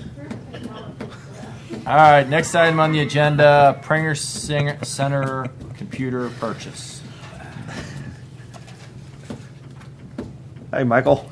So this is a situation where a while back, like a number of years ago, OSCA, the state was going to pay for computers, and Judge Brown, so that shows you how far back it goes, purchased computers for all the courts, and then OSCA purchased computers for the juvenile.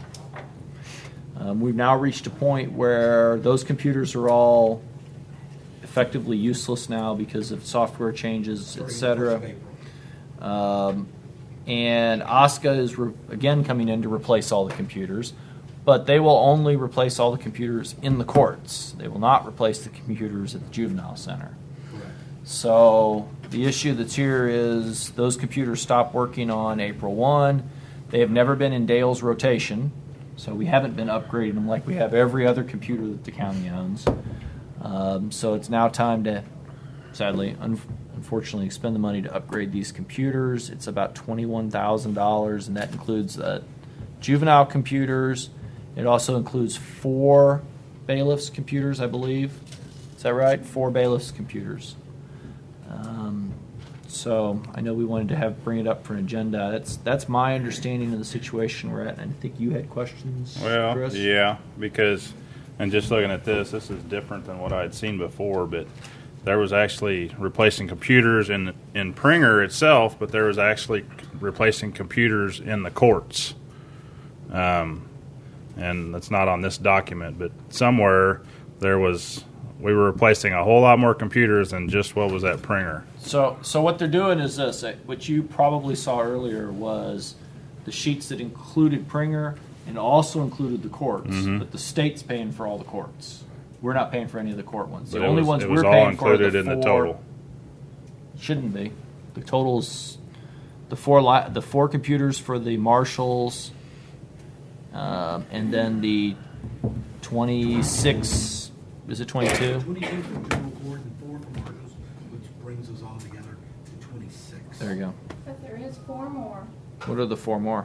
They were, what I understood was in the court courts reporters. for the Oh yeah, the court reporters. Maybe that's what you're saying. Which we have to pay also. I just want to make one correction. It's not that our system's going to shut down. They will not support Right. our Windows XP stops being supported April 1. April 1. So just explain to me, I mean, marshals are over here, employees of the state, right? No. Only There, Donnie is. there are employees. 4 marshals are county paid. Okay. How OSCA's doing it is they're replacing all, their policy is they're going to replace all computers to match up with the state. Okay. So what about the court reporters? Court reporters is Who are they paid by? their computers at their desk are paid by OSCA, however, the ones in the courtroom were going to fall to the county. I've contacted Donnell here, and hopefully she'll be here in a few minutes, maybe explain better. I don't understand. Now I'm confused. So they get court reporters get two sets of computers? Why can't they just use one? In the courtroom. Why can't they just use one? Well, they have a laptop, yeah. Why can't they just use one? Why do they have to have two? I don't use two. If they're using a laptop, and they may not have one at their desk, but they're using a laptop, right? That's in the courtroom. So Oscar should That's the one. That's the one. So Oscar should buy them a laptop, and it solves all the problems.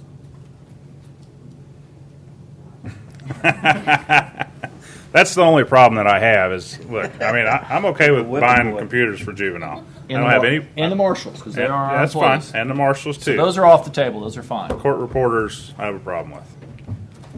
One of the things that we did do, Mark, in the previous one, they were also going to get monitors. Right. We took that off the table, because we just bought monitors. Yeah, no reason to duplicate that. That was a good cost savings, So we didn't Michael. need that. And the only thing we had to do there was get the adapter so it could work on the new computer and the monitors we had. Cable. The cable, yes.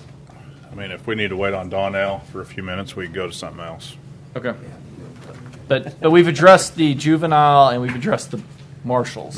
John's not going to come over here anymore. All right, we're going to skip ahead then. Signing of agreement with Gilmore and Bell for rebate analysis on the jail COPs. So by federal law, we have to have a rebate analysis done. In other words, federal law says you can't earn more interest off Michael. your debt than you pay in interest. Okay. Or if you do, you pay a tax to the federal government. Like one of the few taxes it's applied to local governments. Wow. And they're really very stringent on it. Who wrote that one? Well, the debt's tax exempt. Okay. So if you buy the bonds, the interest you get, you don't pay any tax on. I see. But in return, the deal that was cut to get that was if a local government Refinances. even regular issue, you can't put it in the bank and earn interest to make revenue. I see. So we have to have an analysis done to prove to the IRS that we're not breaking the law. Okay.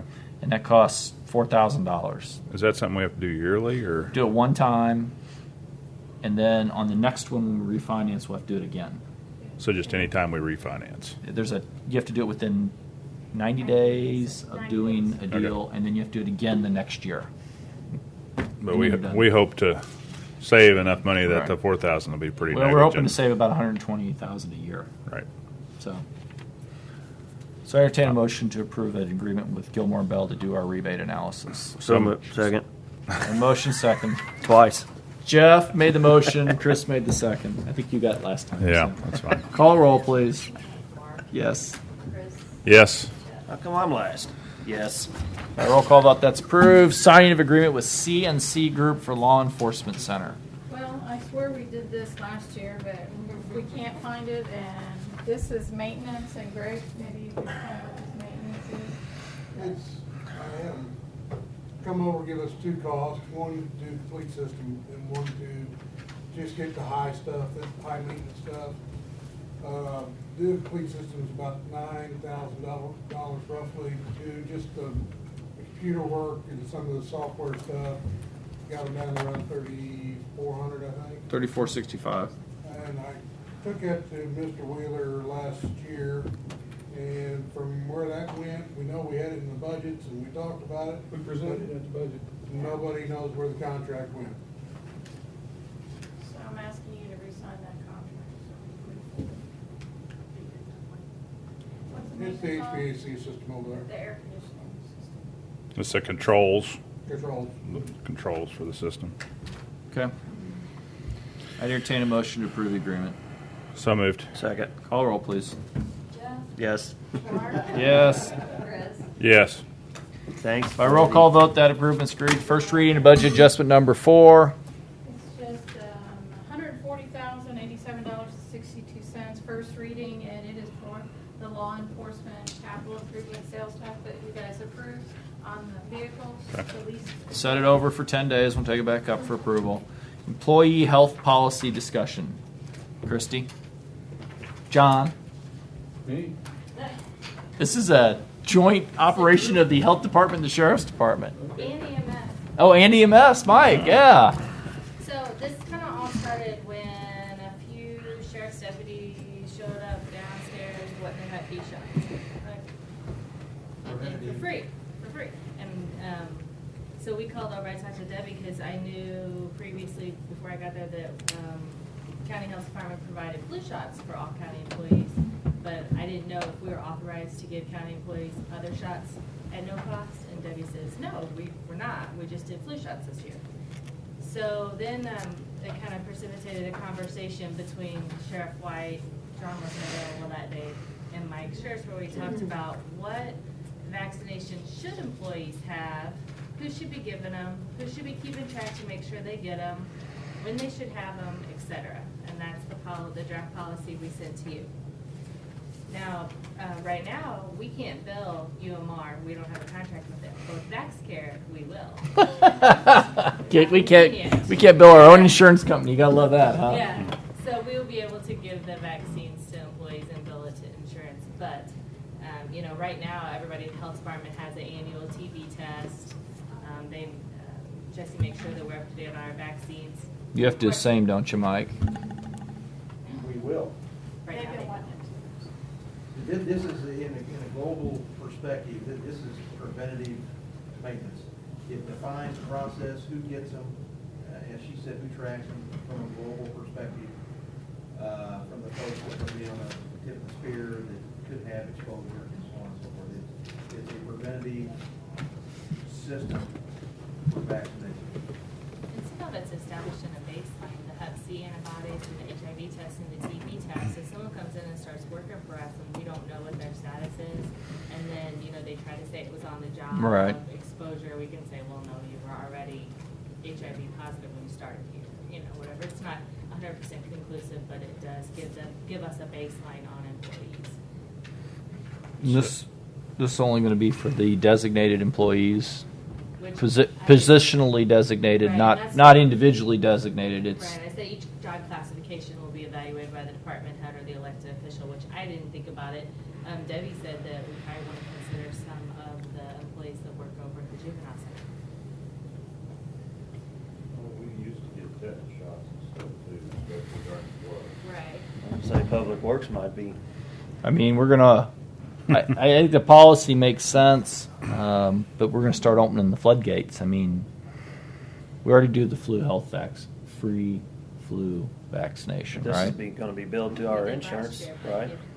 But From a billing perspective or expenditure, it's going to go through the. it's going to go through insurance, which means we're going to pay Insurance, for it. There's no cost. Well, but the employee could pay for part of it too, Right. right? And that's what Sheriff White said for the volunteers. He doesn't want to provide the vaccines for them. We'll either bill their insurance or they'll use our self-pay sliding scale. Okay. Because currently, pre-employment, we do the PCP testing for certain physical jobs here at the county. And then we do TB testing for the health department, sheriff's department, juvenile, building maintenance, and the bailiffs. So in that, those Pre-employment screening? Yes.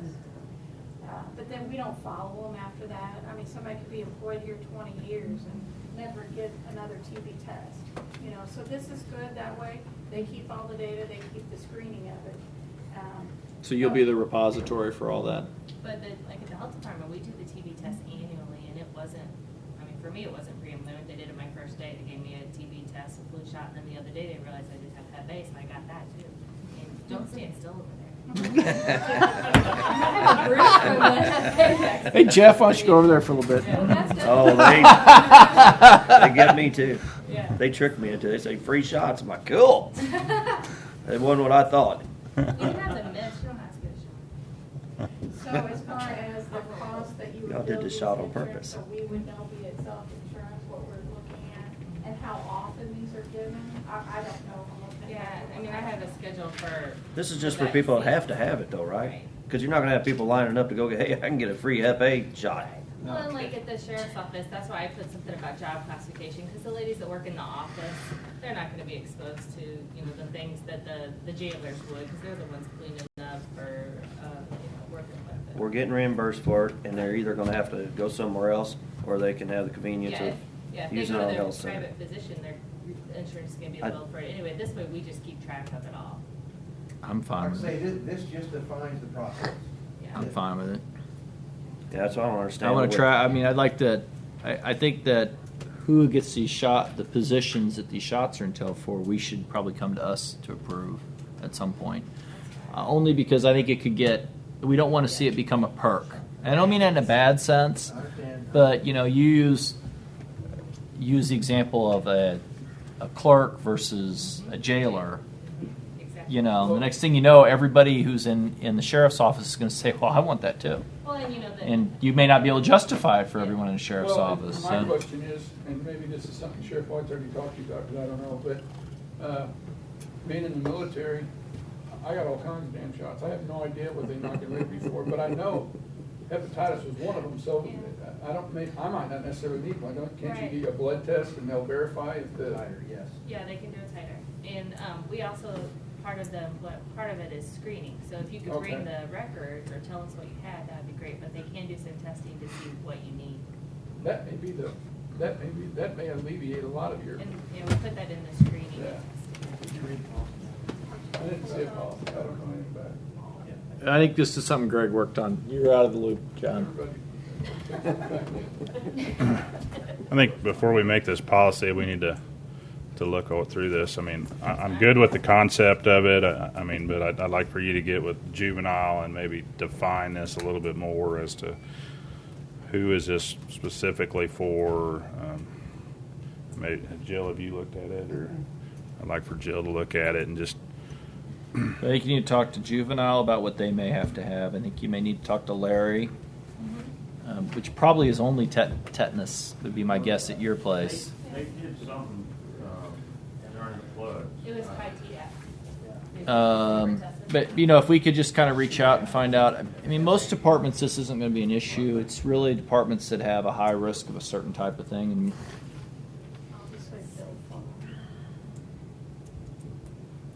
I agree. Yeah, Bill but I think Farr. the policy is as a global statement's a good idea. Okay. So if you could refine it a little bit and bring it back, we can approve it. Sound good? Yeah. Good? I'm fine with it. Thank you, Christy. Thanks, Mike. Thanks. Hi, Donnell. Hello. Sorry we got to sit through the first meeting and didn't get to be in. So we talked about the computer purchases, and everybody understands and is copacetic with, I like that word, is good with the Pranger computers and the bailiff's computers. So we thought we were all good and done, and then Chris pointed out that there's an extra set of computers. When we inquired, John said those are for the court reporters. Court reporters are state employees, not county employees, so OSCA is providing them computers. And then John said, "Oh no, we're providing them an extra computer." They have to have that occurring with a stenograph machine. So why doesn't OSCA just buy them one computer? They have to be able to hook up their stenograph while in the courtroom. Understood. Why can't they just have one computer? I have one computer. Now I'm at my desk. Now I'm in the courtroom. One computer. Why are we buying them two? That was what was suggested in regards to the repurchase orders, that they have a laptop that they keep there in the courtroom so that any of them can plug into that if the courtroom's being used differently. If the court reporters are being moving around. Now I'm in Chris's courtroom. Now I'm in Jeff's courtroom. Now I'm in my office again. I guess I don't understand. It doesn't make sense to me. Why are we getting him two computers? This is what OSCA recommends. I do not understand. Just I do not call up OSCA and tell them we don't want 4 desktops for the court reporters. We want 4 laptops for the court reporters. We're done. They've already ordered this equipment, so the equipment's coming in. Well, tell them they're not going to get paid for it. Tell them to pick up that damn desktop. From the first purchase order to the last. Mm-hmm. The one that you have there's $223.75 difference.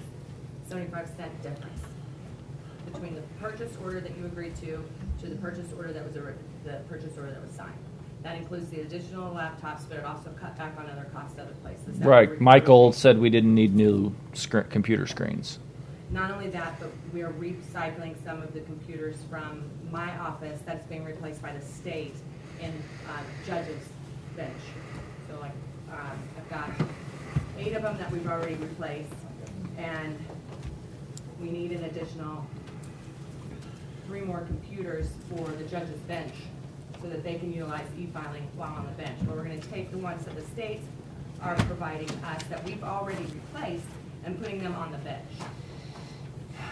So it's quite confusing in regards to this recommendation that OSCA has given us. But in the long, what it basically comes down to is $223.75 difference with the removing some equipment, reusing that equipment, and then also eliminating some of the licenses. So if we go forward with this, we're going to have to maintain these computers, and Dale's going to have to work on them, and so. No, Dale's not allowed to work on them because they're court computers, but they're not court computers. Oh, that's not true. Well, I know he's not allowed to work on any of the ones OSCA has, because OSCA says we're not allowed to touch their system. Other state agencies have a local IT person that other state courts have a local IT person that works with OSCA in regards to computer equipment. So I myself am a little confused as to why our IT or your Cole County's IT doesn't help us with our computers and our setup.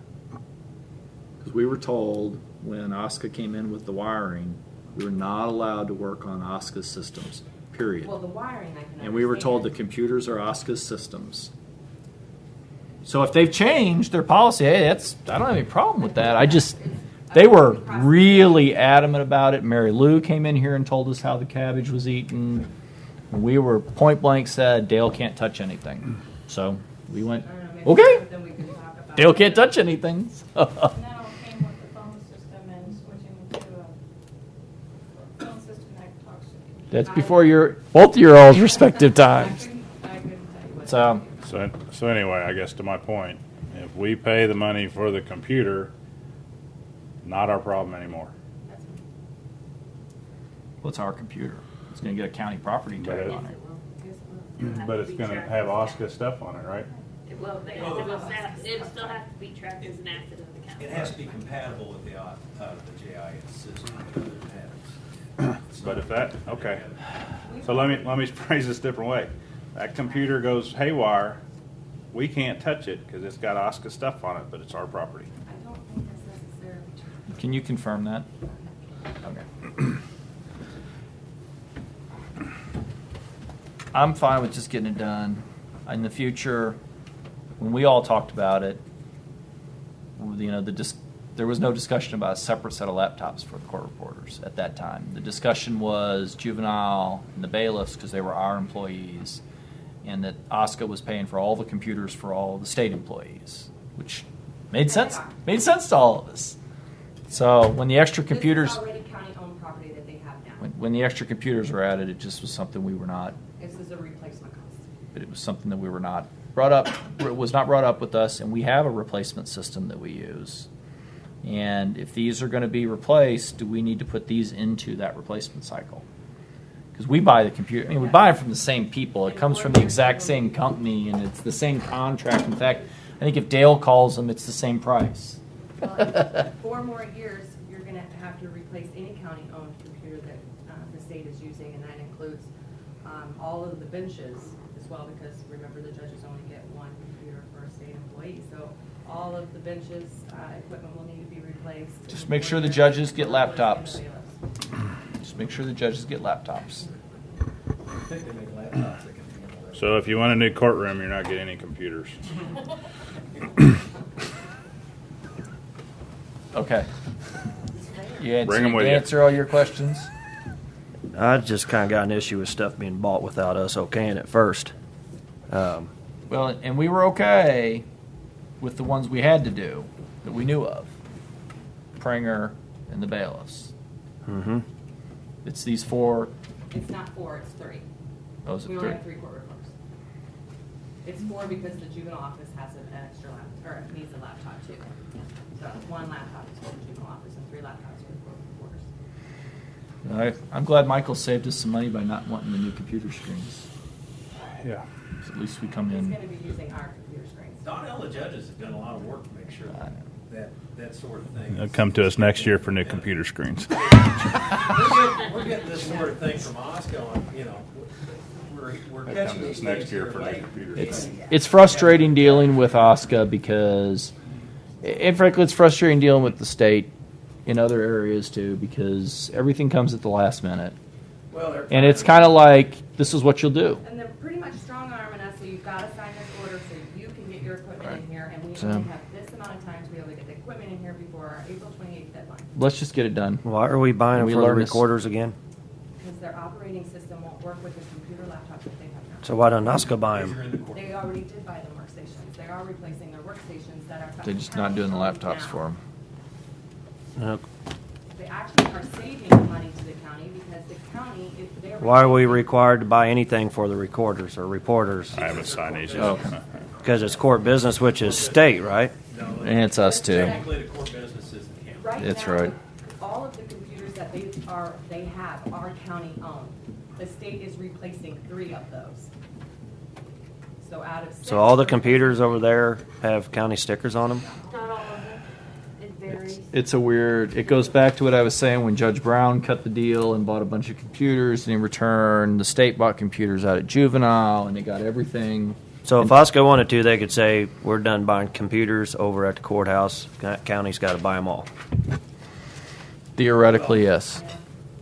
But hey, So out of the goodness of their hearts, they bought the first ones for the Pringer Center to start of course, with. you know, no, that was a deal that was cut. I was not around for any of that. That's all pre-time my time. Something way back when where he just started buying up computers and moving them out.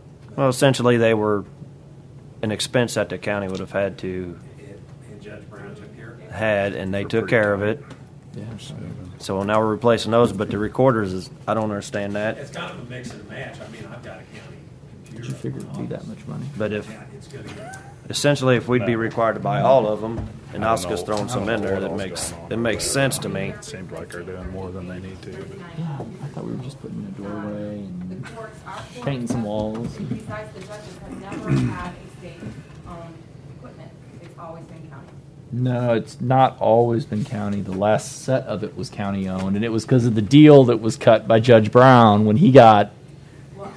It's just a bizarre I went circumstance. through the implementation, so I know the fact that the judges were the only ones that received state computers. County has always paid for the computers that I've always worked with in the clerk's office since we've gotten JIS. It was the juvenile office that was receiving. Right. The juvenile was not supposed to get the state computers, but the clerk's office was supposed to get the state computers, and that was the deal that Judge Brown cut, which was just the state would provide the juvenile computers, which they weren't supposed to do, and the county would pay for the the clerk's computers, which OSCA had offered to pay for.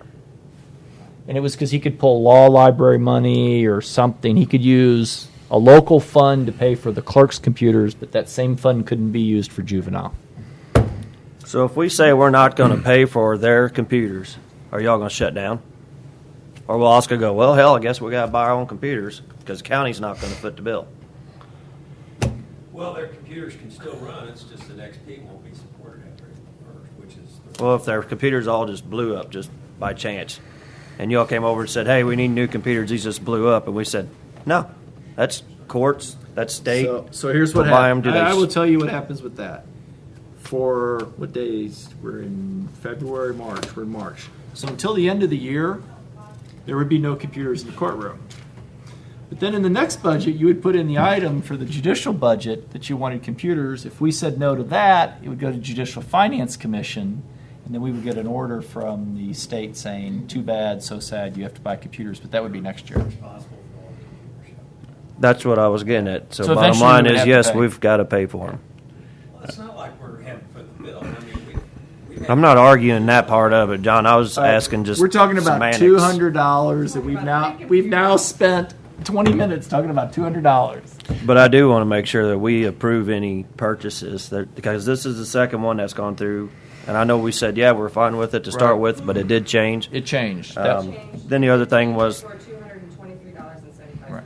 if I hear $223.75 today, I might blow up. It's But we had to kind of on the desk, too. same subject, but I mean, it just seems crazy that we're operating off of all these different desktop computers. Why can't we have a network where we have a screen and a keyboard that would work throughout the whole system, that you could log into whatever? I mean, it's just one network. I mean, you can have all your stuff on the network, and you can go to wherever you want, and you can sign in. It doesn't create local drives. You have to have a local drive on some of the applications that we use. Well, all I can tell you is I'm not a computer guru. Yeah. Okay. Let's just do it. Yeah. And we'll move on, and we will all learn from this lesson on how we will not do things in the future. We don't seem to learn too well. That's the first time this one's ever come up. So I've been here for 7 years and 2 months, and this is the first time this issue has ever come up. So computers. We'll put this one down, and if you're lucky, it won't happen again. Yeah. So, one thing about OSCE is they're as understaffed as everybody else, and they're trying to keep up with what's going on e-filing, and they're having a hard time doing it. So they get here now instead of 3 months ago or 4 months ago. It'd have been great if I could have came in here in December and said we're gonna have I know. these things to do. I mean, in all honesty, it's not your all's fault. It's not. It's just we need the communication. When there's a change between something, we need to all talk about it. Yeah, y'all are whipping boys. Be the devil's advocate, Microsoft didn't announce that they would I support know. XP until December. Well, then I'm not paying for their computers either. Thank you all. Run. Run. Don't walk. Run out of the. Thank you, guys. Thanks, Let us know if you Donnell, want to John. come back again. And you know, all that's just leading up to Jen to talk about. Oh countywide yeah. purchasing. Now we're She's like, no, it's not. now we're fired up. I thought, here we go. This is why you came today. Well, we'll just start off by, I'll let Kristen handle that. We've been having several meetings for that one. So we went to Jill and asked Jill the question. Right. So is the bidding limits countywide? We saw that. Yeah, she sent us. Yep, her opinion. So now it's a culture change for everybody trying to figure out how to track those purchases countywide. And I think we've come to the conclusion that there needs to be some kind of consolidated or centralized purchasing department. Is the only way we're going to be able to do it. That person would have to track those purchases and decide at what point we need to bid an item or not bid an item, because having all the individual departments do it themselves is not going to work. We did have Jill give you also the statutes if you wanted to appoint a purchasing agent. The one problem with that is one of them says to purchase all supplies of whatever kind and nature necessary to operate an office. That will be very hard to do.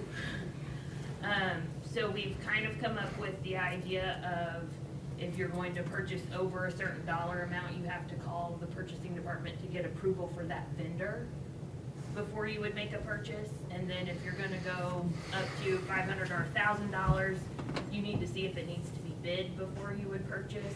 So there would be steps in the process of approval by a purchasing department before purchases are made. It's kind of, So, what's your recommendation? right now, not appointing a purchasing agent. Okay. But creating a purchasing department.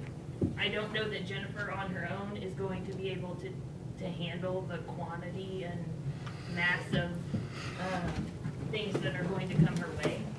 And I think eventually we're going to have to move to maybe a centralized receiving. I will say only this from my perspective. We looked at this whole purchasing agent thing. It's before you're up here, Chris. I think you were here, weren't you, Jeff? Yes. And we kind of made a decision that we were going to transition to having a purchasing agent, a formally designated official one, and it was going to be a step-by-step process, a lot of which was just candidly getting the other elected officials comfortable with working with Jennifer, because nobody was used to that in the past. If we're going to create a purchasing department, in my opinion, my 2 cents, if we're going to create a purchasing department, we're going to execute the purchasing agent statute. Because it makes no sense to create a department and staff it, but not have the enforcement side that goes with it. Because we can't enforce it unless we execute the purchasing agent statute. You can still enforce it by sending back invoices that won't be paid. I mean, that's the only teeth you have in it. Either way. Jeff's sleeping. This is just getting fun, Jeff. Come on. I mean, I guess there's still situations where someone goes out in the morning and has to buy something. I mean, even if it's a $5 something. I mean, the health department, when they do their food, We're not the only people in the world that go through this. No, we're not. And other counties have purchasing agents. And I can't imagine that. And I don't know if Boone County has one or not. I can't. Purchasing department. Okay. Right. So and what- so does Greene County. They don't have a purchasing What agent, actually but brought- they have a purchasing department. What So- brought this up, or where? The Samco what was thing. the problem? The Samco invoice. where Okay, we had- so if you go to ABC Office Products and you buy over $4,500 in 90 days, you can get in trouble. Well, Road and Bridge was buying something. Can I get in Public trouble? administrator- Yes. Can I get in Yes. trouble? Yes. Yes or no Yes. question? Yes, other Okay, vendors can what come are they to gonna say do to you're us? not following the statute. What are they You're gonna not do to giving us? them the ability to buy the So item. they can sue us? I don't know what the penalty. Sure. Are we gonna get a fine from somebody? Who's gonna come and get us? You have a If- judge ordering you. Okay, Then you'll be in contempt, Jeff. All right. I just Come think we're on, making- stop. Guys, look. my point is, if I wanna go buy something from ABC Office Products for the commission, and then ABC Office Products also, they need a ream of paper at a Public Works, and they wanna go get it. Now, we're gonna change it. They have to call us and go, can I go get some paper from ABC Office Products? Or do I gotta do a dog and pony show first and jump through hoops? Well, it's not I say no, necessarily hell with hoops. it. You guys don't waste your time. Just go get your paper and we'll take a chance It's of being not persecuted necessarily later. hoops. It's going to be, can I buy it from ABC Office Products or can I go to Staples? You know, we've already one met throwing our, names out there. we're at $4,000 with ABC Office Products. So can you go to Staples and get a ream of paper? I think we're just making more of a pain in the ass Get the law changed. for it. I agree. Let them sue us. It's going to Sue be us. way more of a pain for us to make sure that I know. everyone's meeting it. I think we're It making seems more like of a it's pain. pretty simple, straightforward. If you're going to go buy something, you call in, you get a purchase order number. Where are you going? What are you buying? You know, I mean, It seems more micromanaging for every department and every other elected official to me, and I don't think it's needed. Well, and we don't want them to think that you're telling them that they can't buy what they want to buy. That's not it. It's just, hey, we've already spent our limit with that vendor. You I understand. either have to bid I it just- or you have to go to a different vendor. I mean, I don't. I'm not I don't think disagreeing at any with point you we're all gonna say, no, on that. You can't buy that. It's- but your opinion is that if something was already bid, it resets that. Right. Yeah. Right. So, the Samco issue stops being an issue this time on this one particular one unique item. But you could. But it's run gonna into come a up again. Situation where you did with two different departments wanting to buy something from Samco at the same time. Or both of them if being we buy- under the or McKnight Tires with the EMS and Road and Bridge or whatever. And it forces our departments, some of them will go and get tires from where it's state bid, some will not, because they know they're not even gonna be close to the 4,500. So it makes them get the best buy by going through on one together. But off of state bid would be bid, so that wouldn't even come into play, right? But we wouldn't let them go to John Doe either. I'd like to see something written out as a proposal.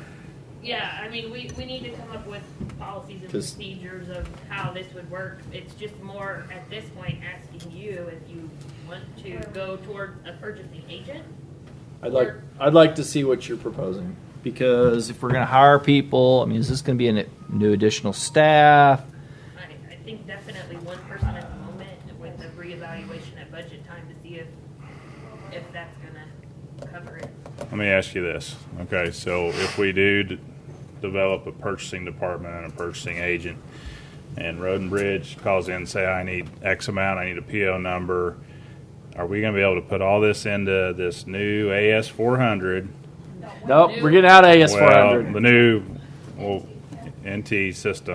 That's hopefully part of. And the so RFP is- then, when we go to process bill payments, we'll already have it all in there and we can cut a check to that one vendor and reference all these different items.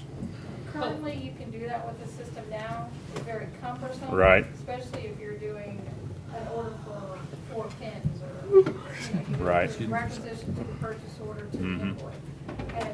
And that brings us to another issue, not only another full, but we need to get in the same building facility to make this flow of work go better too. So you need purchasing over here. Yeah. But I guess my question is that if we're doing a little more on the front end, is it gonna, in this new NT system, wouldn't it save us a little bit on the back end? We hope so, but it's also going to be more work for every department in getting the front end in there. But it'll already be in with the purchasing agent, right? I mean, once she enters the PO, I mean, it's. Sure, but then they'd have to attach and grab. More than likely, the invoice will be a little bit different than the PO was, as far as maybe shipping, maybe something different that happened. So it's gonna be, they're gonna And have that. that's also going to be whether you have her actually enter every PO or if Yeah. you're just having her give approval and letting the department enter their PO. Because if you do it that way, then I can still track my funds through my budget.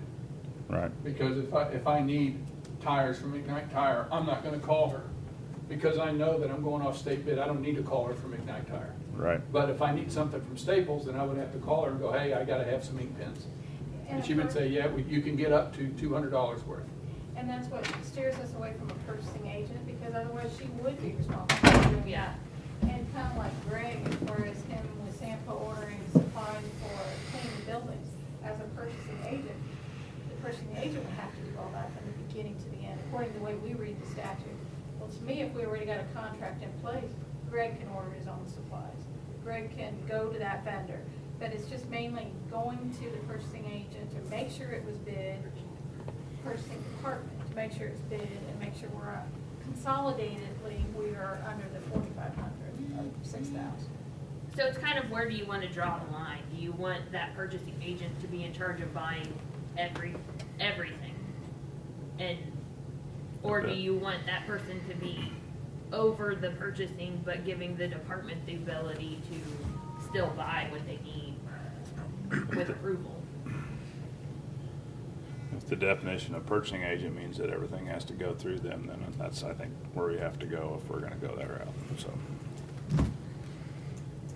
Will this include things like our equipment, services, contracts? Everything. You want to buy an eraser, you got to call us. I don't agree with it. I don't like it. But We're trying to get out of that. We're trying to get to one global contract, which means every time one of those comes up for renewal, we're trying to consolidate them in together. So she purchases everything, I'm just trying to get this in my head. I need 4 tires right now, I'm calling McKnight Tires and they'll leave here and tell them they're gonna deliver them to Rollins. So if I need those 4 tires now, I just call her and she's gonna call McKnight Tire and tell them you need to deliver them to Rollins Automotive. Yeah, see, that's where you get into. yeah, doesn't that sound like fun? I mean, I mean, you're gonna pull a whole bunch on her. Yeah. Yeah. You're adding another step to everything. Well, and I don't think one person's gonna be enough. Oh, No, I we don't know think so that. Either. I think you're going to have to slowly work her into it. I don't think This you is can flip a this is switch empire tomorrow building and at its say finest. Everything gets purchased. But so in John's scenario, he calls Jennifer, says, I need 4 tires on McKnight, state bid. She says, okay. Gives him a PO number, says, go ahead. Yeah. And then she types There you that go. into the system, and it's in the system. Yeah, Everybody it's on knows state it's out. contract, fine, go ahead, go buy it. There's no limitations on that because it was bid. You just get It a was under you get a state bid. PO number, and the advantage of the PO number is when we get the system, particularly when we have the new system, you call her, hey, I just need a PO number for 4 tires. She says your PO number is 1234 for 4 tires to McKnight, and then she types in the system PO number 1234 McKnight Tire. Instantly, it's in the system. So when your bill comes in from McKnight Tire, it goes right into the system. But I don't think if you do a purchasing agent though, and I could be wrong on this, I don't think I can order. You can if you get a PO number. No, sir. If she I gives don't you think- approval. I think she has to Yeah, physically do the ordering. I think it's pretty clear to purchase all supplies of whatever kind or nature necessary for the conduct of business of the county and all its departments. Right, but- So, I mean, And it goes on to say, shall not be liable for any debts except upon written order of such purchasing agent. Which is what a PO is. It's a written order, they're a purchasing agent. Right. She I don't think she prohibited. initiated the purchase because she gave you a purchase order number. Yes. I mean, that's the purchase. Now, how is she gonna give permission out of that budget, and it's the law enforcement sheriff's budget? It's the- He's coming to her. He knows he's got money in his budget to do it. I've got money in my budget. I called Jennifer. I need to purchase this state bid. I mean, frankly, in all honesty, in the long run, it's a pain in the ass, but in the long run, it's to your all's benefit. Because, for example, say instead of calling McKnight Tire, you call, I don't know, ABC Tire Company. I hate always doing that, but who's not on a state contract, but it's your friends. They do a great job. They've been, you like them, but there's not a contract. And you order 4 tires from them. Okay? We can say no. Even if it's in your budget, we can say no because you purchased something. Unless we give you the authority to purchase something, you can't purchase anything. Currently, we can do that right now. And then we send the bill back to ABC. We send the bill back to ABC Tire Company. If it's under the 4,500, I don't know that you can. You read the statutes. No expenditure for service or good can be incurred without commission approval. That's true. We never exercise the term because that's what accounts payable is. When we vote to approve accounts payable, that's our approval of all those bills that have been incurred. That's why we pull them out periodically and have questions. We have the authority to pull out this bill and say, I'm not paying it. And if he says he's not paying it either, guess what? We're not paying it. And if you're the one who incurred the bill, guess who's paying it? John Wheeler, personally. Not John Wheeler through the sheriff's department. John Wheeler personally. You don't want to be in that spot. Now, we've not had that issue, so I use it as just a demonstrative example. But it could easily get to that. So, Your budget's your budget. You can spend it however you want, but you can't contract with anybody, which is calling somebody and saying, deliver me a stapler, is a contract when they deliver the stapler. Only we have that authority. so if my guy blows a tire on a Saturday, I'm going to be able to call her and get a PO order to get a tire. And this is where the problems are. I told you. I mean, it's the problem is so use that, but use it the other way, okay? So currently you don't have to do that, right? But say you call a tire company and they say no problem, it's $6,000 for your tire. You can't buy the tire. I wouldn't buy that. Okay. You call a tire company and they say no problem, we can have it to you in 15 minutes. It's $400. Okay, and you know that that's more than a tire should ever cost. But you got to have the tire. We could turn around and say, well, state contract at McKnight says it's $112 for that tire. You spent $400. We're not paying for that. You're on the hook. Even though you had a good reason to do it, No, you're on the hook. I disagree with your example. And the reason being is I would never pay $400 for a tire. Nor would I buy anything off of a Well, state contract. but he might pay $800 for a super single or something that's on a dump truck or something, Yeah. and then you might pay $1,600 because you're in the middle of nowhere. And I was going to say, like our grader tires, I don't personally have a problem with large items. Yeah. Like when we're in the snow in the middle of the night, we gotta go out and get a Absolutely. $20 Yeah. pump. That's the other thing. I mean, if I got to go out and buy a $20 item, you're saying that they have to go to her before So they can go buy a $20 there's item. always going to be issues with that, and we as the commission can say, in an emergency situation, we give you authority to go out and right. Yeah, you can And delegate. We can delegate authority that says, if in emergency situations, you can go out and spend whatever you deem necessary to fix the issue. But Okay, Well, if I need a stop. $2 Hang on, steak- hang on. The point is this. There are no good answers. All we're doing is we're taking each answer and we're pointing out the problems with each answer. There is no good answer. What's wrong with the way it is now? It The ain't current good. system works to a point.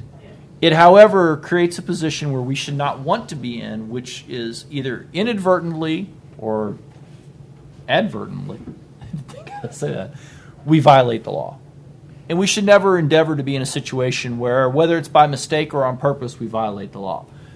This all came out of Maryland's office in the basement. She wanted some stuff from Samco, some desks and partitions, etc. And it was $44.99 or something like that. I mean, it was exactly under the $4,500.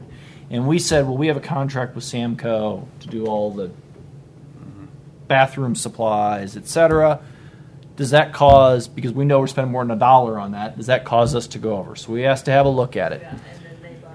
So what happens is what happens if, so we've determined that the Samco contract's not an issue. So that's out of the equation. But now Marilyn wants the stuff, and it's $44.99, and she goes and buys it, saying it's under $4,500, and she talked to Jill, and it's not a problem. And at the exact same time, Larry's ordering a file cabinet from him for $1,000. Okay, we're over. We violated the law. We should try to be in a position where we don't violate the law. Right. That's the point, Jeff. I disagree with it though, because if you got Public Works buying, I think that's different than The law doesn't say that. other That's the elected problem. officials buying stuff. If we could just get the law changed, this would be easy. And obviously, your department's under your control, we'll do what we do, but the other elected officials will be the hard part. We got the state courts doing what they want to do. They go buy a desk and send us a bill. So let's just start sending bills back. Yep, we didn't approve it. That's your Send only them teeth back. you have in either one, really. And we did talk to Boone and Greene County. They both have a purchasing department, not an Oh, agent. they ain't throwing stuff at you They now. both have a director and 2 buyers that And work left-handers. in that department. But they don't have an agent? They haven't executed that? Boone County don't even do any purchases that are under 6,000. They let their departments handle that. How do they handle that? How do they get around the $4,500 bid Every requirement? quarter, they run a report, and if there's something that's hitting that mark, they see if it needs to be bid, or they're That's a going in on joke the because backside quarters and- don't, it doesn't Yeah. work quarters. No, It's a it doesn't. rolling 90 Well, days. it's a rolling 90 days, so quarterly does not work. Greene County, on the other hand, They're in they violation do of a law. purchase order on everything. On everything, $2 item, they'll do a purchase order. How big's their purchasing department? 3 people. How big's their budget? Greene County, what, we say they're about 3 times our size? Yeah, they're big. Or at least double, I'm sorry. I think But- they're double for sure. I think they're more like 3 times our size. They're They're more than 3. They're more than 3 times our population. They're nearly Right. 4 times our Well, population. Boone County has 3.5, and they're not even quite that. They're double our Yeah, and population. they don't start till 6,000.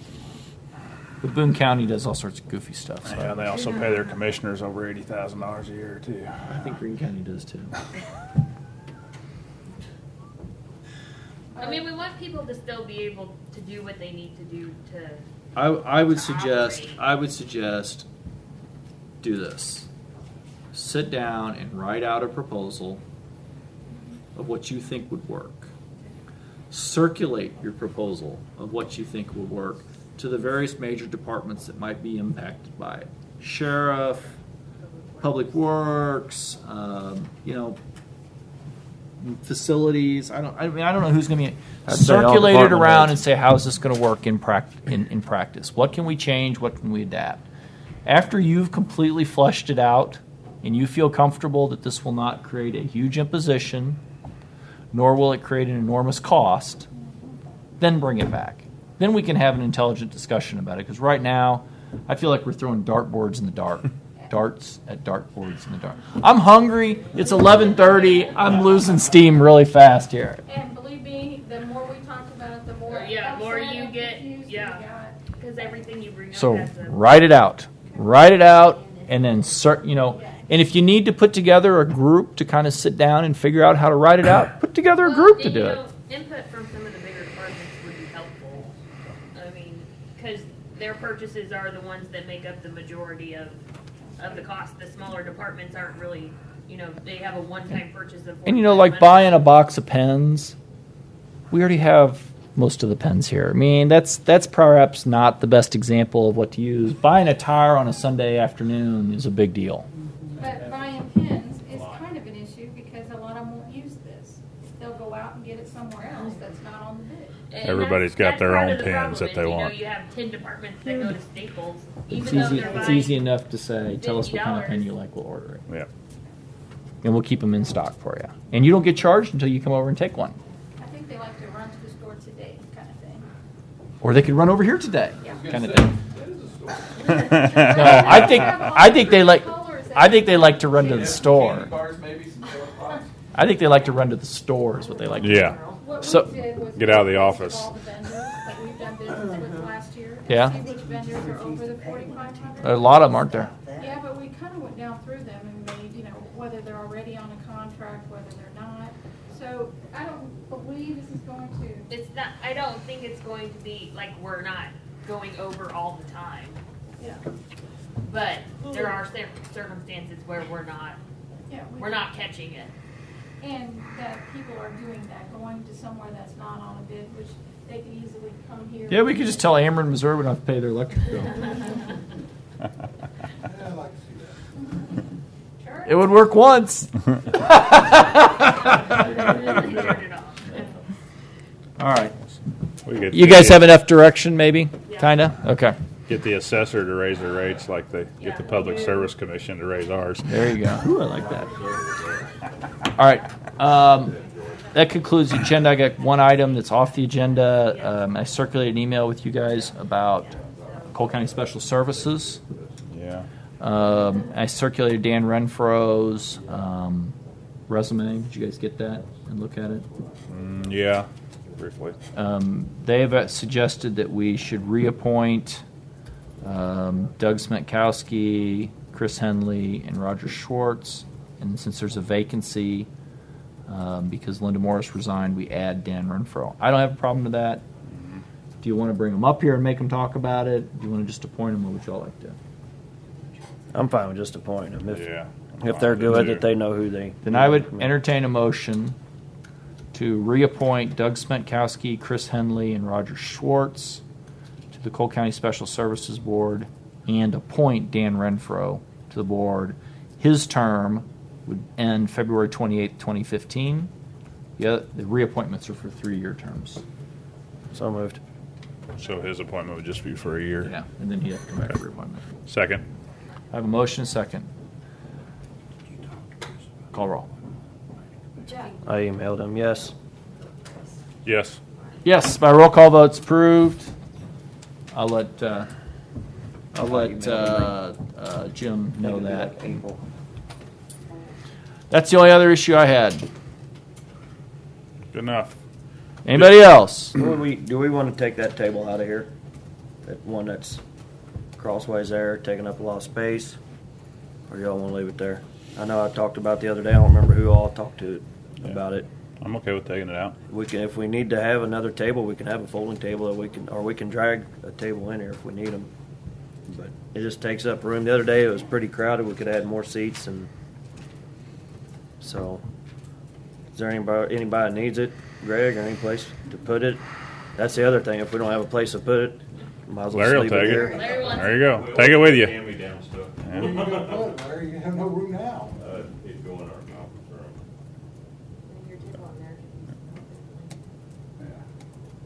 I mean, has anybody got any opposition Yeah. to moving it out of here? It just seems like it takes up a lot of space. It's not. Well, then you could add another row of chairs if you need You it. could add another row of chairs.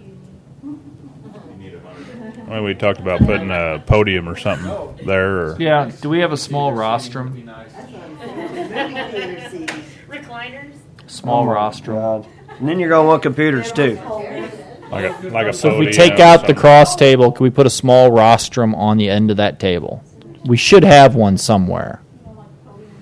Not a podium, because a podium's a standalone piece. This is just a piece that sits on top of a table. I know they do, but I don't know of anywhere else that. My God, we can make one. I got some plywood, oak plywood. Hell, I'll make one and we'll set it there. Huh? 55-gallon barrel and half. Oh no, don't waste that. Them make good dog houses. You betcha. Why don't you contact like 4-H or FFA and see if they'd like to make an actual rostrum? I'm serious, for I'll our- make one. for our county commission with the logo and everything on it. It'd be a neat project. I'll see if for I 'em. can get the wood burning thing at Blair Oaks to make that. Oh, but I know. But if we could get somebody like FFH, or if we could get FFH or 4A, FFA or 4H, that would be a neat thing. And then they could come up and get some recognition for it. Plus, it would be neat for them to always know that they created the What is it? A rostrum? rostrum. Rostrum. ROSTRUM. Rostrum. I was gonna say Eagle. Yeah. Yeah, I don't think that would work as an Eagle Scout project. Mine's That's like not a good 5-minute enough for it. project or not. Or I can just go make the damn thing. God, y'all just want to make more work for me. You have anything else? I did want to talk the early voting thing. Marvin was here a while ago. I don't know. They're out there circling the Yeah. petitions around. Yep. I haven't seen any wording on that. What's that? That How's will, that going? it will go on the is a proposed constitutional amendment go on the ballot in November.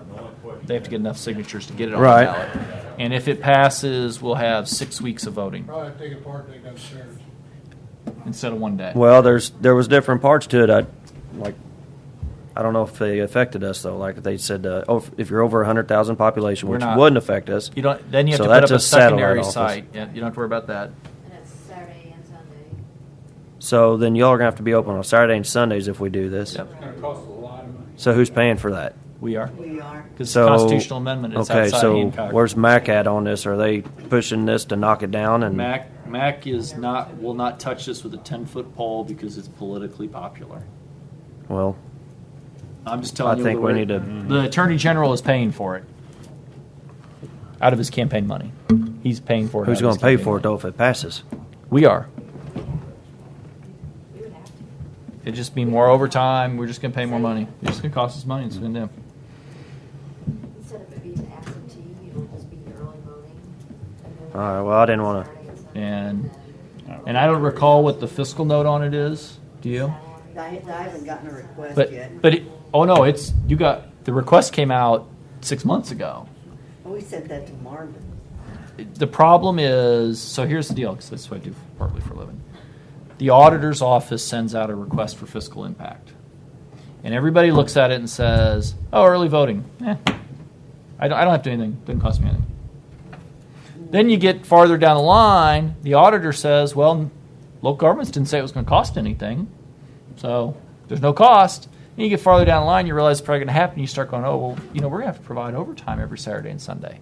I think. And then you got to look at Marvin, no offense to you or Marvin, and say, well, why didn't you tell the auditor that? Because then it would have appeared on the fiscal note. I think Marla did the response. Now that I remember this. I mean, you can get online and see what the ballot title is. My bet is it doesn't have I bet it doesn't have any money, or if it does, it's a tiny dollar amount. I'm having a hard time getting my. So I just had one thing. I did meet with Larry and Larry this week, and just they're kind of wanting to know where we were wanting to go with bringing more vehicles in-house for maintenance and whatnot. And so I think that's been working pretty good, and so I'd like to see us continue to do that and try to save us some money. But, you know, it may be something that we have to add more space and maybe hire another mechanic and whatnot out there. But I think we're seeing the benefits of saving some money on our maintenance. I agree. So just kind of let you guys know what we talked about. So I agree entirely. You need anything from us on it? no, we're just talking. Currently, they're developing some ideas and plans to maybe add another bay for, you know, somebody to do oil changes and stuff. So, but those guys, the two guys out there, have been doing a great job. Two good mechanics and been saving us lots of dollars on labor. Spending a lot more on parts, but anyway, we'd be spending it with a vendor or something. Either way, works for me. So. Good. You got anything? I think that's it. Debbie? Stirred enough. I mean, there's so many people in the room. I have this feeling like they're all waiting for something. We'll set up a meeting to talk about the other stuff. All right. Well, I entertain a motion to stand in recess. So moved. Second. All those fair say aye. Aye. Opposed, motion carries. We'll stand in recess. Thank y'all. Good. I gotta go work. Can we get together? Do you guys want to do it? Oh, so nobody's gonna have this much crazy stuff on it today. That was fun.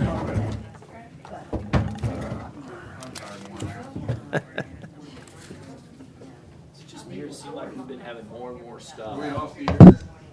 It's because we only have one. Not yet. Anything you're discussing right now? Anything anybody's saying right now? Everybody out in the world. Yeah, it's still on. Mark, did you want refreshments for This tomorrow? is the county section, and all it Yeah, that might says be nice to is see. that we can Like- do a license up to the. We don't need a cake or anything. We don't need it. And that's it. This is for Like city. leftovers. They can do that plus their own other people. Plus, the city has authority to enact penalties for violation. We do not. That's why Marvin's sitting there. We can just, I mean, just something to get us started.